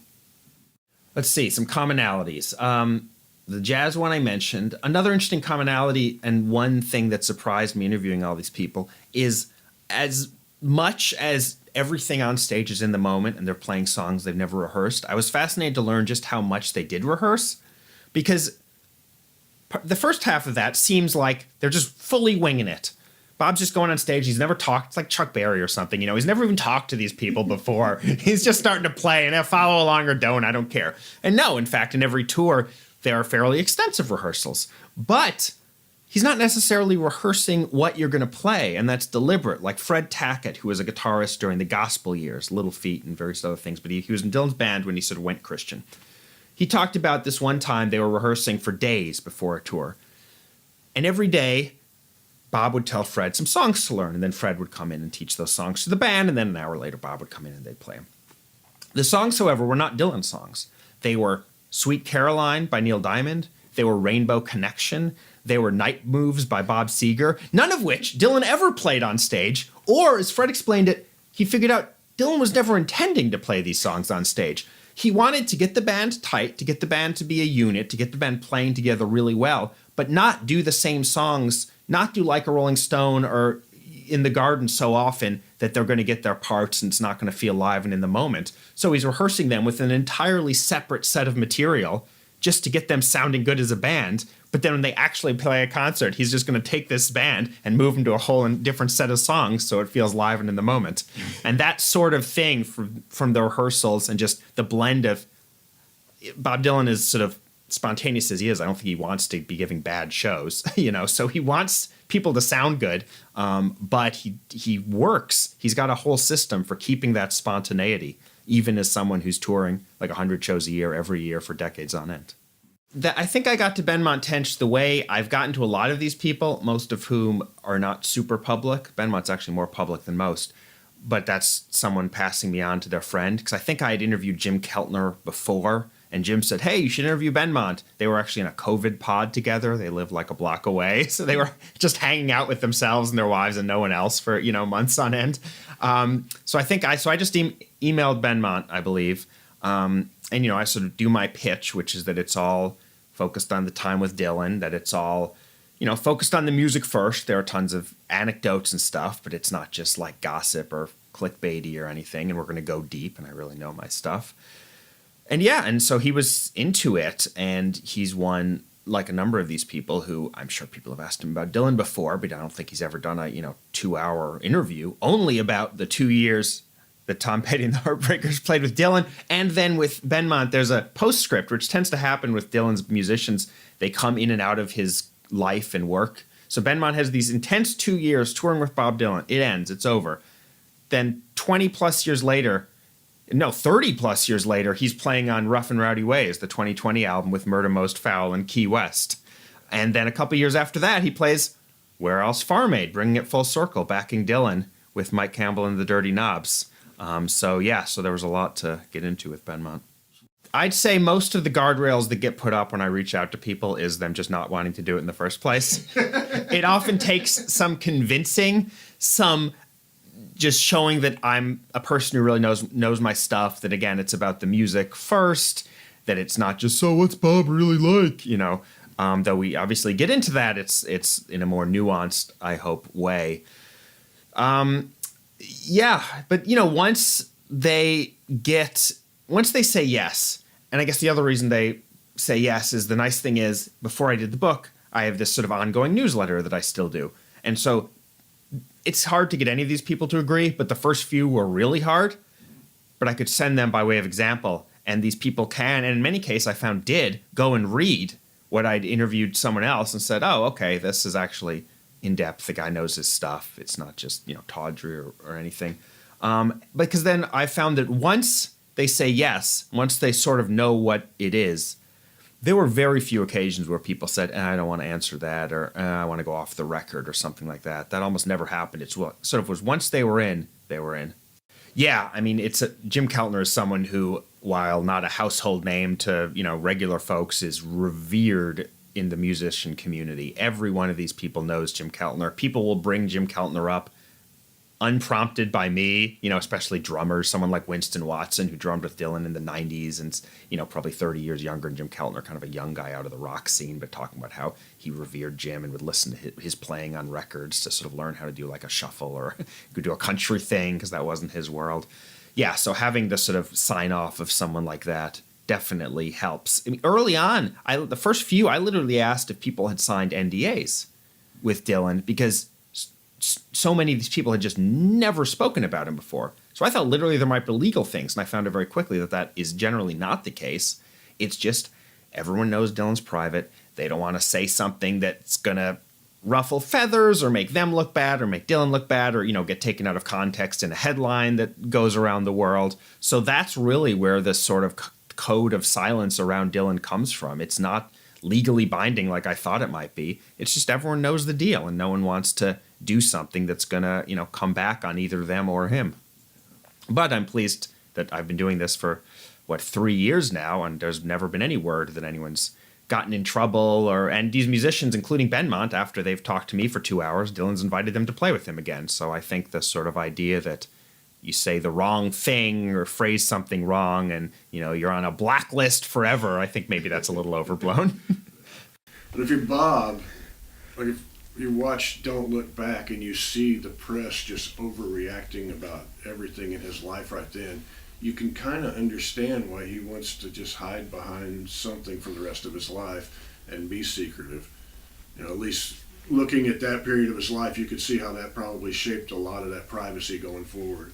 Yeah, you watch some of those press conferences in like 64, 65, 66, surrounded by journalists who, mostly barely know his actual music, or just sort of prying for some sort of personal headline, gossip headline about the controversy, about the booing, about why are you like this? All the questions seem to be just like, why are you like this? No one's asking him about, the arrangement on Maggie's Farms.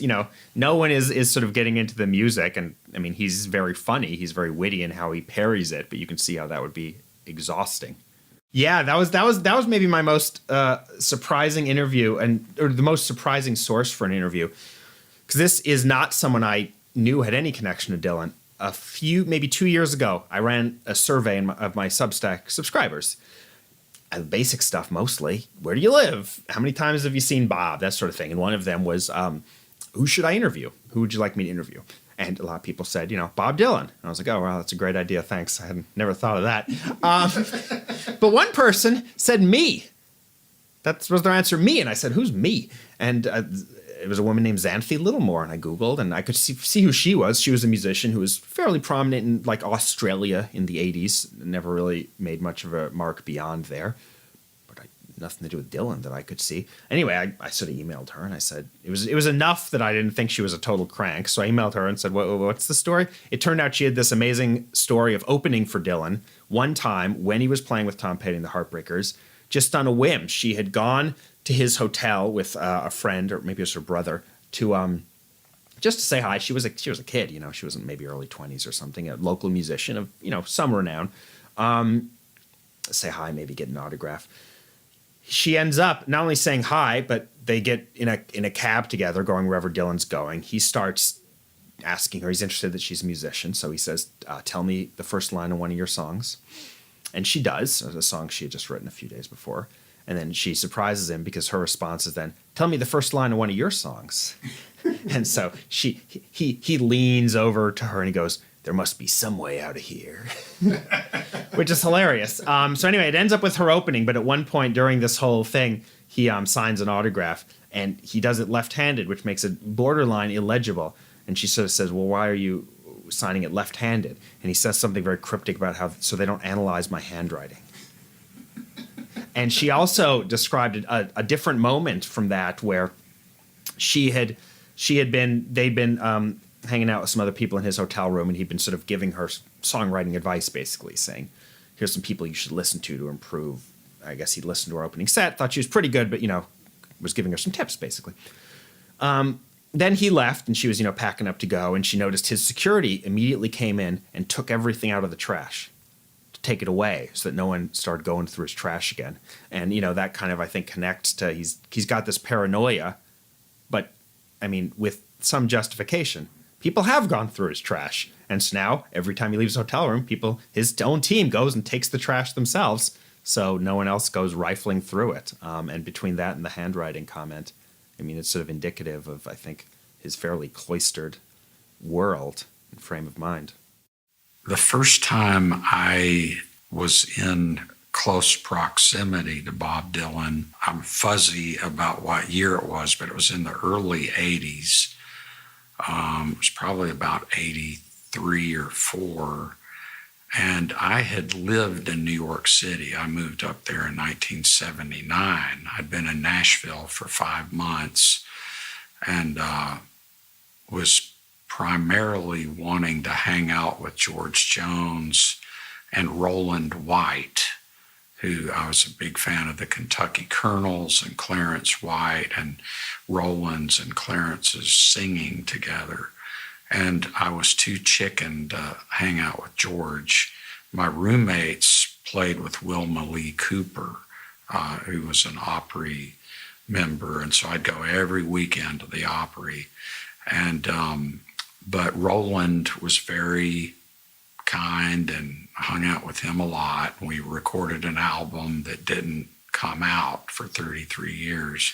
But anyway, I was had been living in New York, and then I was leaving for several months at a time to do this play called Cotton Patch Gospel, where I played the banjo and sang. Was one of the band members. I was going to be in New York, and I got a call to see if I could put together a band to open up for Rick Danko and Levon Helm at this place called the Lone Star Cafe, which was this great club. It wasn't set up really to be a music venue, but it was, and it was like this place that attracted all of these out of town. It was kind of a country bar, but they'd have anybody from James Brown to Dr. John and all sorts of folks.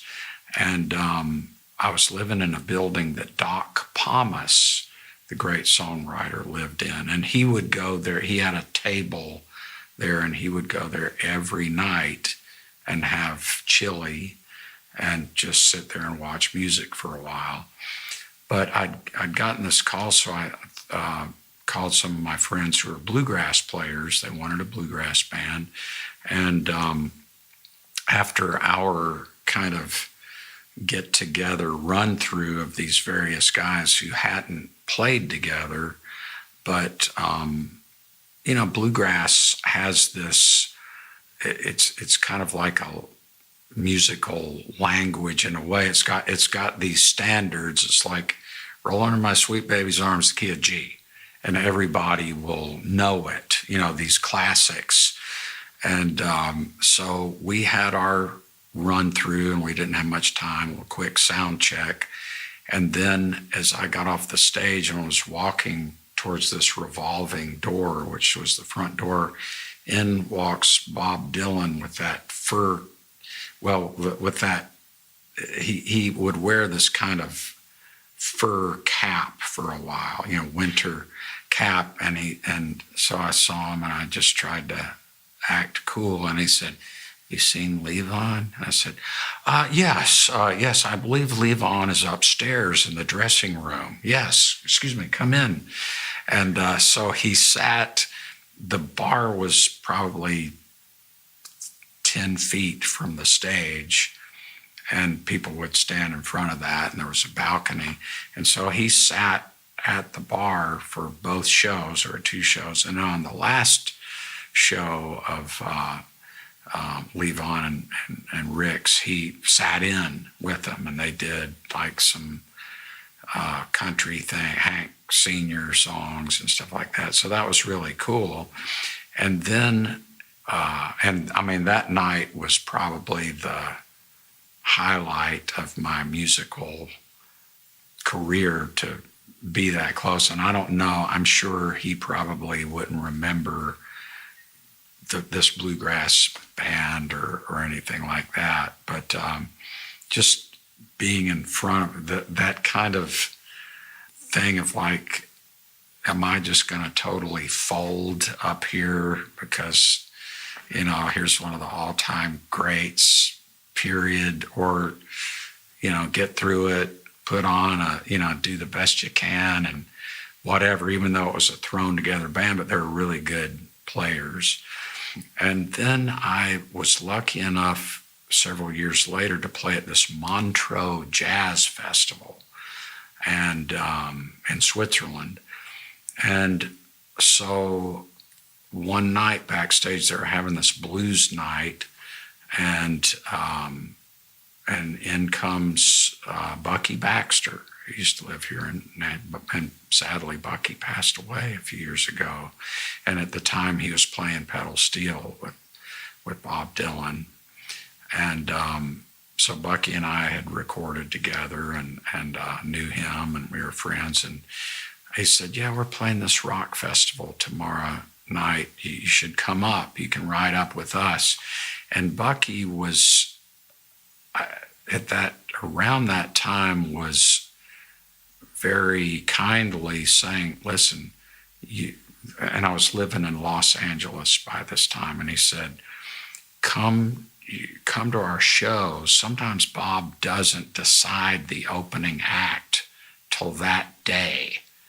And so come, and maybe you can meet him or hang around. His manager will be around." So I did that for several nights in LA.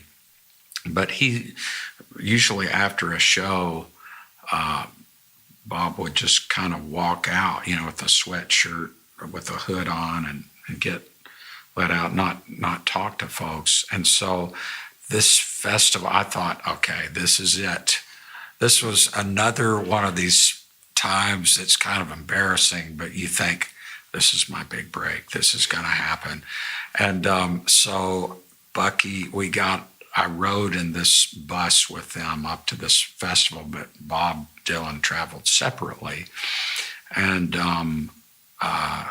there was this kind of dressing room trailer, and Bucky said, "Yeah, now the office is right next door. The production office of his traveling crew, is right next door. And so they're going to have a meeting or whatever, but Bob might be walking through there, just so you know."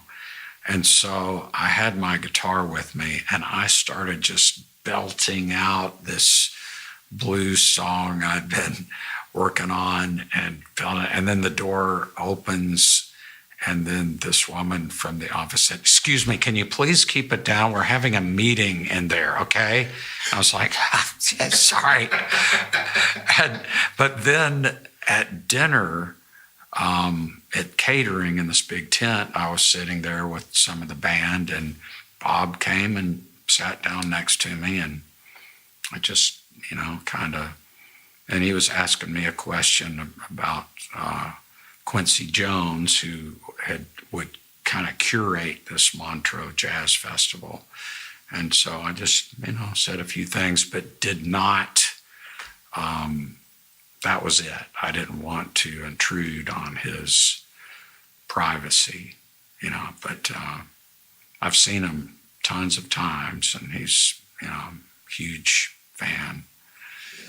There's so much to learn from somebody like Bob just by observing, and even if the things that we learn aren't realities in his world, there's things that we can put together ourselves. Exactly. And I was just thinking of this as you were saying that, is I think when you're around greatness like that, I think all of a sudden I'm getting this kind of thought that it kind of unlocks something in your brain.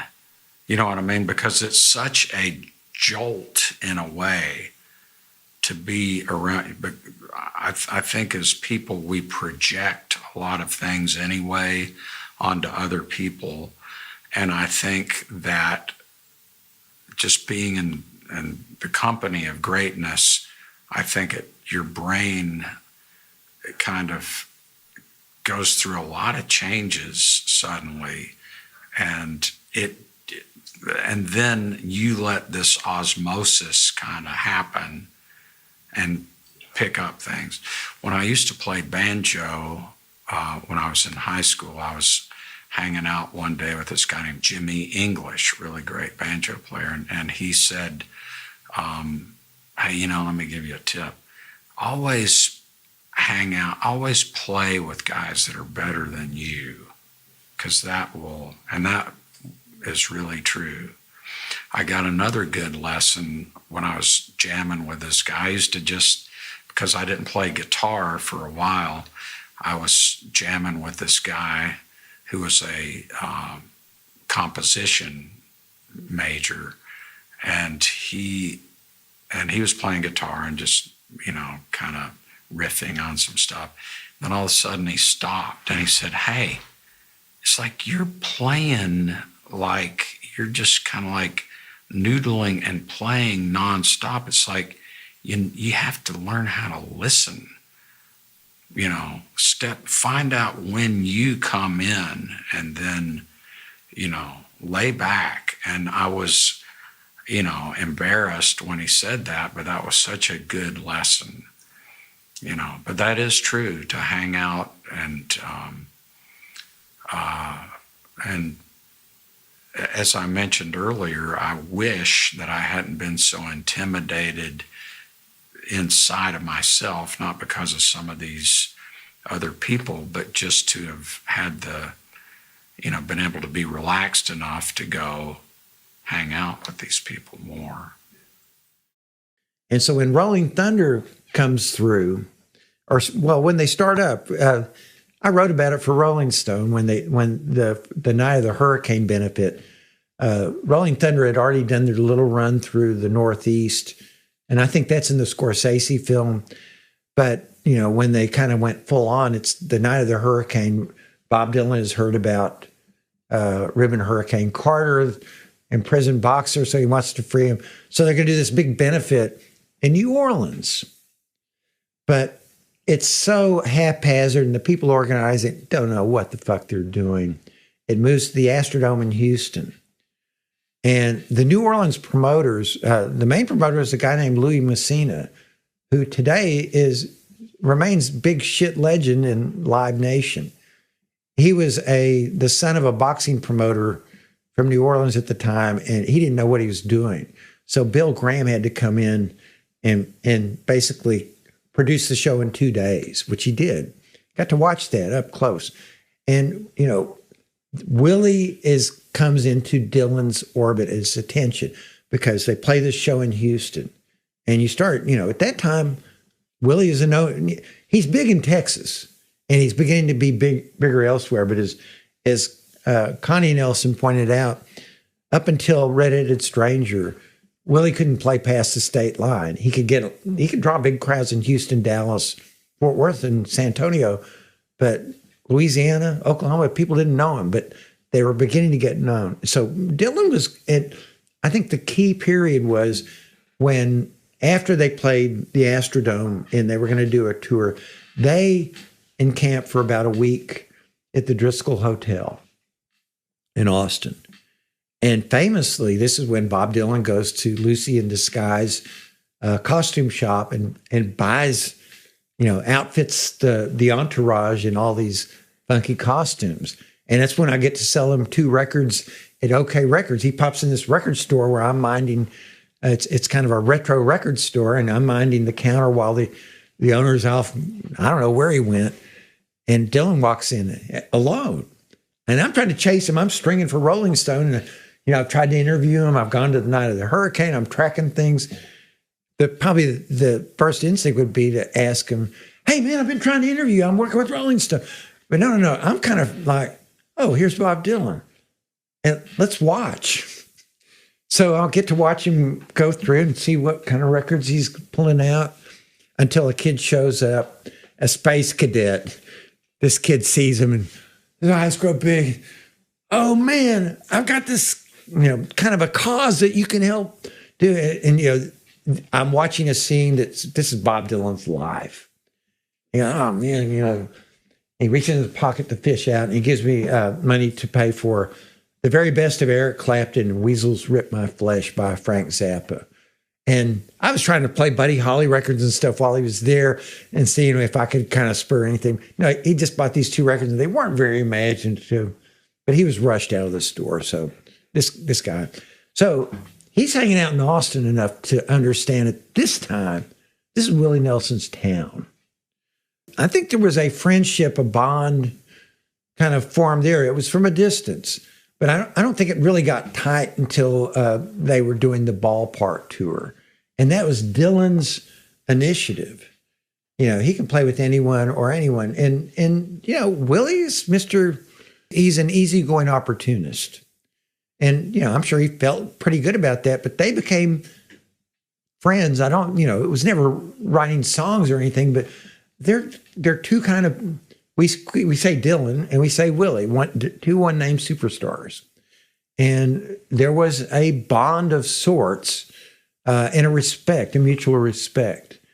I remember Connie telling me that when they were touring, just once Dylan, shouted out to her and pulled her. She was walking along with someone else with a concert promoter, and Dylan, hey, comes out of the bus. Hey, Connie, come on and hang. And she came away saying she kind of felt sorry for him, or felt like this guy led a very cloistered existence, and he just wanted to hang and make cheap, small conversation. And he really liked her, and she could tell that. And so she hung out with him, and she liked him, but he was off in his own world.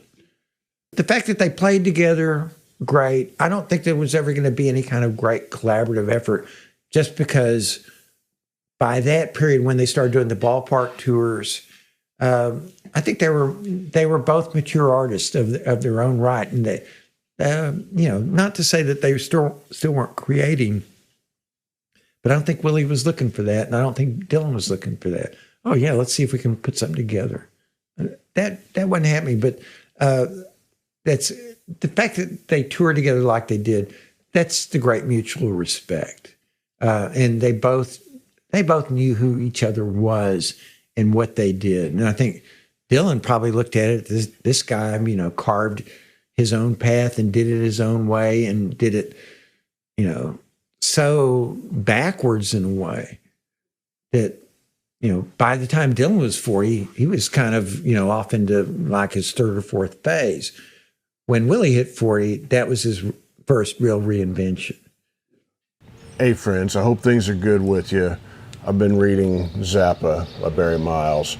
It's a Frank Zappa biography. It's really good and really fun. And on page 306, there's one small paragraph that talks about how Bob Dylan asked Frank Zappa to produce an album that became Infidels.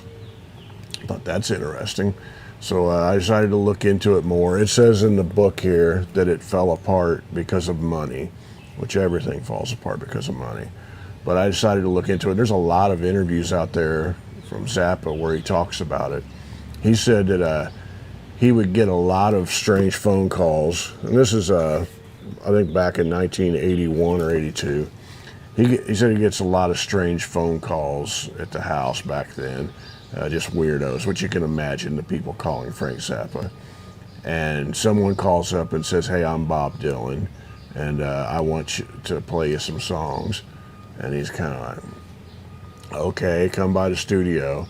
And somebody shows up and he has a video camera on the front door.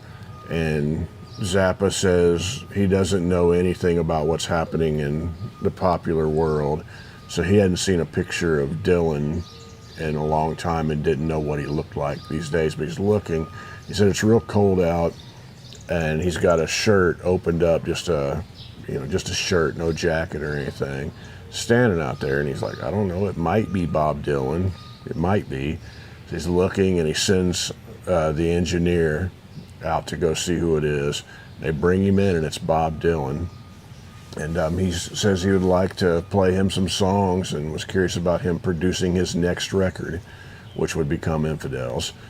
And they walk in, they sat down at the piano, and he played, I believe, 11 songs.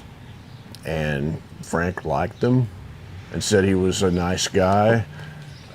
Said he got along with him. He made some kind of a crack.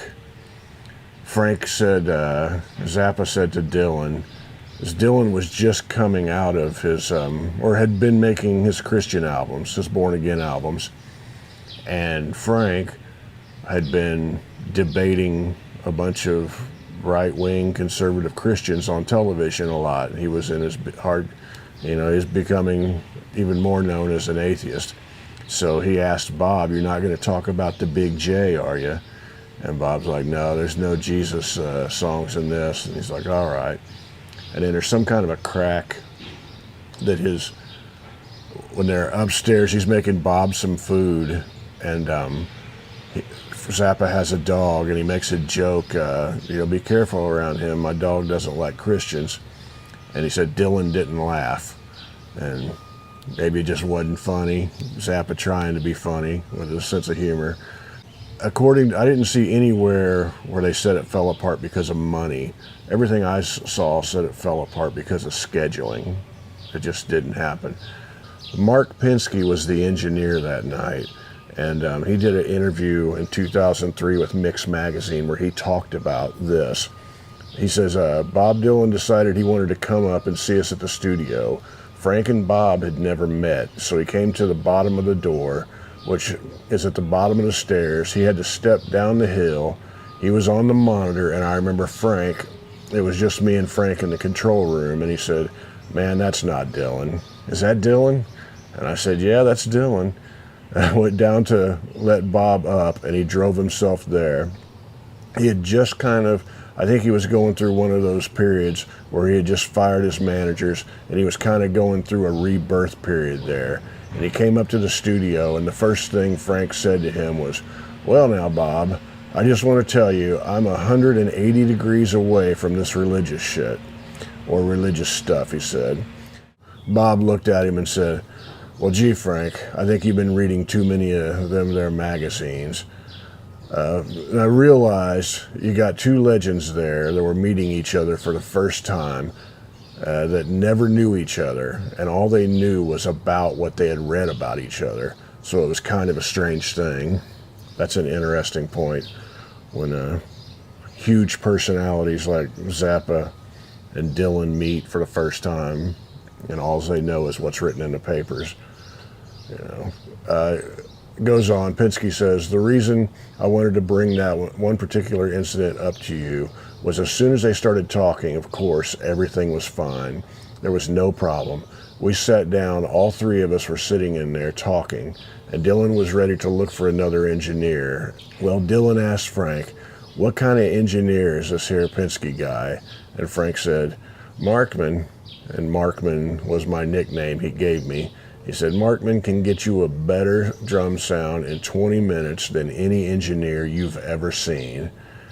It wasn't about 10 minutes later where Frank and Bob Dylan went out into the studio, and they're plinking around on the piano, both of them, just plinking around. And I heated up a microphone, and I actually put it on cassette, by the way. Tommy Mars has this cassette of Frank and Dylan just writing some stuff together, just plinking around and writing some stuff together. This went on for like a couple hours. I just ran this. I heated up the microphone over the piano, and those guys were talking and playing and doing all this little tinkering around. And I'm looking through the glass just thinking, Jesus, how lucky I was to be there, watching basically two legends who kind of never knew each other, but it didn't matter. What makes these guys famous in the first place is their unique talent that they had and their ability to just write and create. So you got two guys from two opposite ends of the spectrum, and here they are sitting out there playing, creating something together, and having a good old time.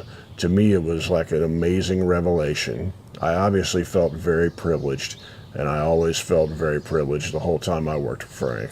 I really did. He made you feel that way.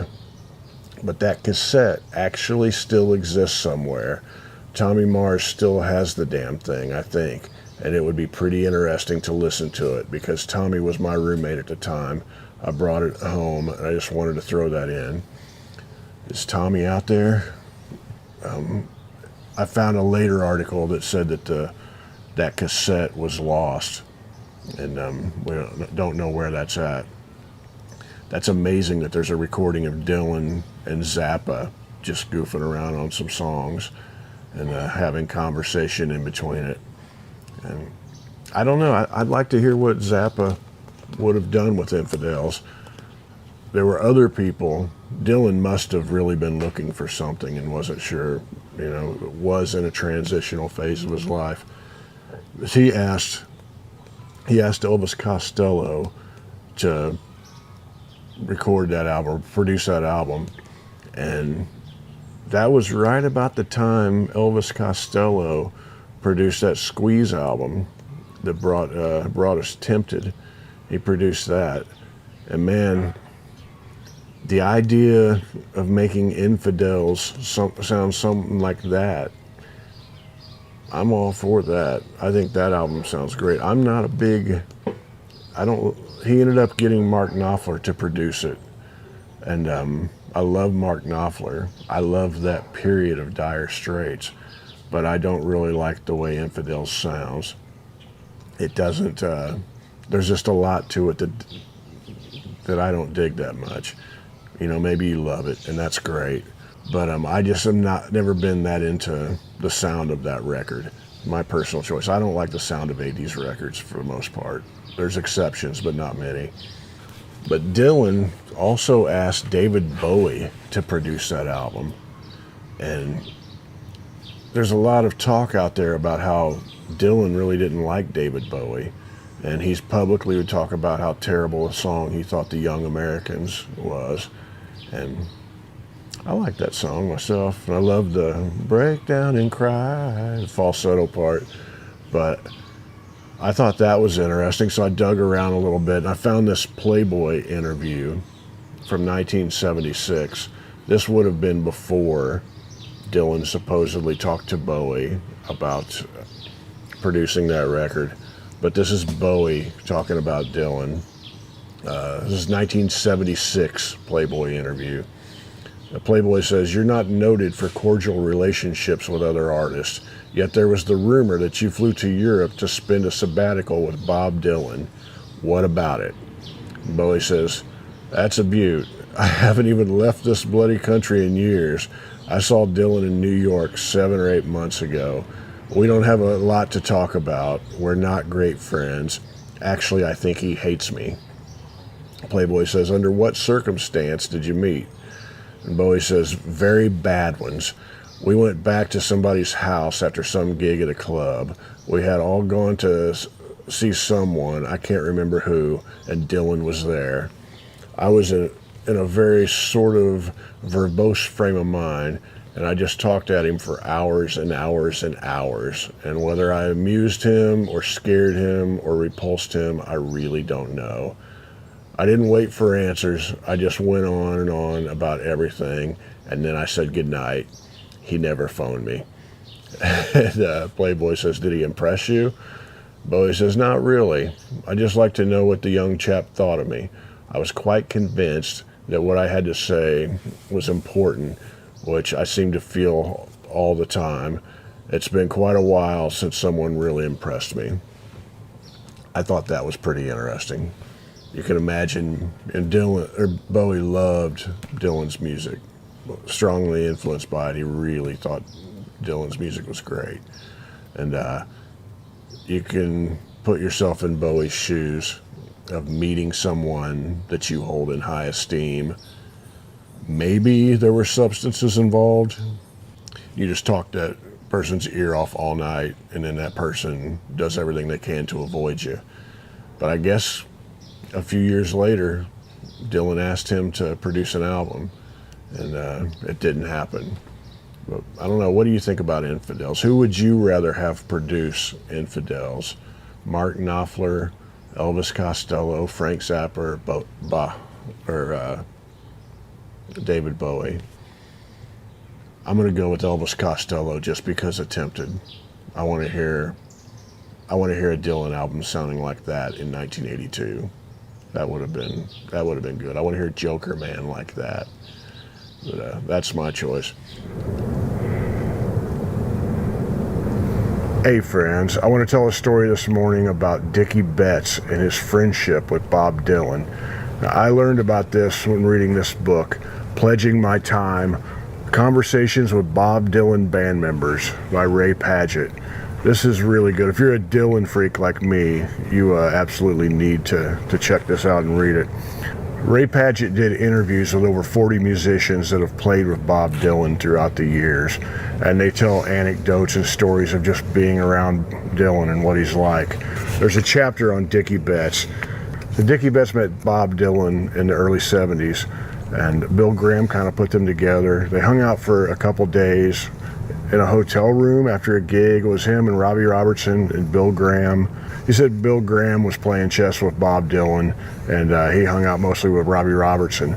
Dickie was really, really wanting to become a better songwriter at this time, which is a great songwriter, but he felt like he wanted to learn more.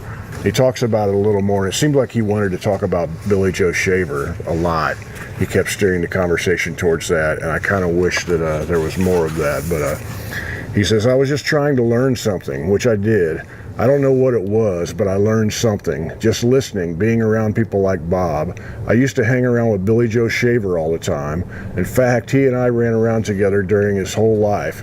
He's one of the great songwriting artists like Bob, but he writes blue-collar, old cowboy, dusty boots type songs. And then Dickie's wife chimes in and says, I think Dylan mentions him in a song. I'm reading James Joyce and listening to Billy Joe Shaver. Anybody know what song that is? A little quiz for you there. Dickie says, yeah, anyway, that's why I was out there getting to know Bob. It was kind of selfish on my part. But that's the way you learn. You get around people. I'd written songs before, but I was just trying to improve, and it helped. I wrote some pretty good stuff. But Dickie says, I just barely got to know Bob. I didn't hang around while he was writing songs or nothing like Billy Joe Shaver. Bob lives way out in California, and I live on the other side of the United States. I lived in Nashville for a while, and that's where I really got to know Billy Joe. But Bob has always been on my radar. So Dickie says that whenever Bob would play in Central Florida, where Dickie lived, you know, he would always have Dickie come up on stage and play with him. He really seemed to enjoy being around Dickie Betts once they got to know each other a little bit. Dickie says, another time Bob wanted to do Ramblin' Man. I said, you don't know the words to that, do you? And he said, I know all the words to Ramblin' Man. I should have wrote that song myself, is what Bob Dylan says. I said, okay, let's check. If you don't know, just make shit up and you'll do well. So we sang Ramblin' Man. He sang every word exactly the way I wrote it. He says, I mean, he knew it. And he sang it better than it's ever been sung before. And then Dickie Betts does a Dylan impersonation, which I'll try myself and butcher a little bit. I'm on my way to New Orleans this morning. He says he was talking and singing at the same time. It was great. He said he'd just go, and the words meant so much the way he sang it. I'd like to hear Bob doing Ramblin' Man. Maybe there's a recording of that out there. Dickie says he sat in with Bob all the time, and he'd do Rainy Day Women, and then the one time he did Ramblin' Man. He says, I remember in Tampa he had that Western swing band. They had nudie suits and stand-up bass. Oh man, it was totally different from what he had been doing. The crowd, of course, they loved him. I sat there with him that night, and he did Rainy Day Women. Bob was playing lead guitar, and then I would play lead. We'd go back and forth. I asked Jeff Kramer, Bob's manager, I said, Bob is so reclusive and everything, but why am I the only guy that I've seen that he invites to just come backstage? Why is that? And his manager said, man, he would give anything to be able to play guitar like you did. You're his favorite guitar player.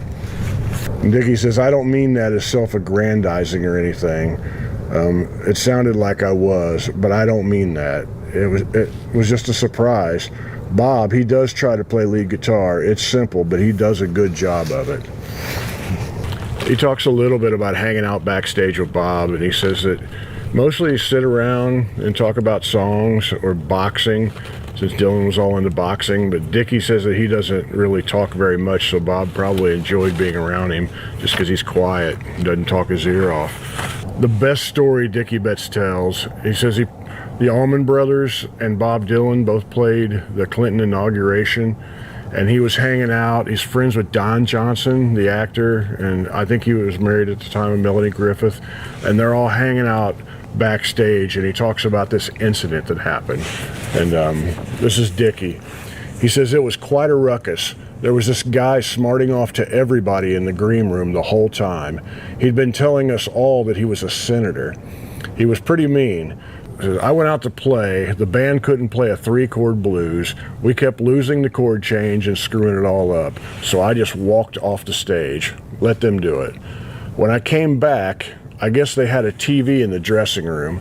This guy told me I'd better go to the woodshed if I'm going to go try to play with the big boys. He said this to Dickie Betts, and Dickie's already in a bad mood, but he's one of the last people that you need to go running your mouth at. And Dickie Betts says, I said, you know, I'm about fed up with your bullshit. I've been listening to you all night, and I'm tired of hearing it. The guy says, I'll just take you outside and kick your ass. Says that to Dickie Betts. Dickie says, no, you ain't taking me nowhere. You'll never make it to the door. Dickie says he started to get up off the couch with his fist balled up, so I just knocked him out. He landed right in Bob Dylan's lap. And Bob said, well, I'm glad somebody knocked that son of a bitch out. Dickie says, I split my hand wide open on one of the guy's teeth. There was blood going everywhere. Don Johnson rushed me to the hospital. When I went back to the hotel, I was scared, really scared. I thought, God, I done knocked out a senator. What's going to happen now? Stephen Stills calls my room. He said, man, I just want to apologize for that son of a bitch I brought to the show. And Dickie says, you brought him? He was telling everybody he was a senator. And Stephen Stills says, bullshit. He's my damn gopher. He goes and gets me some drugs when I need it. That had to have been a hell of a relief for Dickie, thinking he punched out a senator. Probably be some bad things happen. But he goes on to talk about Bob a little bit. He says, Bob, I don't know if he still does, but he used to practice boxing. He'd go to the boxing gym all the time. Now, every time I see him, he throws a right hand at me in slow motion. He says, hey, Dick, how's that right cross doing? He's talking about, I guess, the Clinton inauguration. So Dylan makes fun of him and teases him whenever he sees him about that incident. Bob Dylan actually name-dropped Dickie Betts in Murder Most Foul. Said, play Oscar Peterson, play Stan Getz, play Blue Sky, play Dickie Betts. And he talks a little bit about that here. And like, what'd you think when you first heard that? And Dickie says, oh, that was such an honor. All my friends were coming to me saying, man, did you hear Bob Dylan mentioned you in a song? I said, no shit. And I heard the song. I was so embarrassed, I'd say. Well, he just used me because it rhymes with Getz. And he'd laugh. And people would tell me, oh, bullshit. But anyway, I was very embarrassed because it was such a flattering thing for Bob Dylan to mention you in a song. I said, when Bob plays in our hometown here again, I'm going to go see him. I had some good times with Bob, some good experiences. When you sit and play music with people, you never forget it. It's well said. I kind of feel like we're supposed to learn about Bob Dylan in this book, which you do, but in that particular chapter, I think it paints quite the large picture of all the facets of Dickie Betts. And I really enjoyed that part, and I recommend you pick up a copy of this. If you'd like to help support this, throw me a little something in the tip jar for my birthday, or join the Patreon or channel members. But you don't have to do anything. It's just cool that you're here, and everybody's always so positive and nice, and I do my best to preach love and all that good stuff. So I appreciate you guys hanging around and putting up with me, and I'll see you somewhere down the road. Much love to you.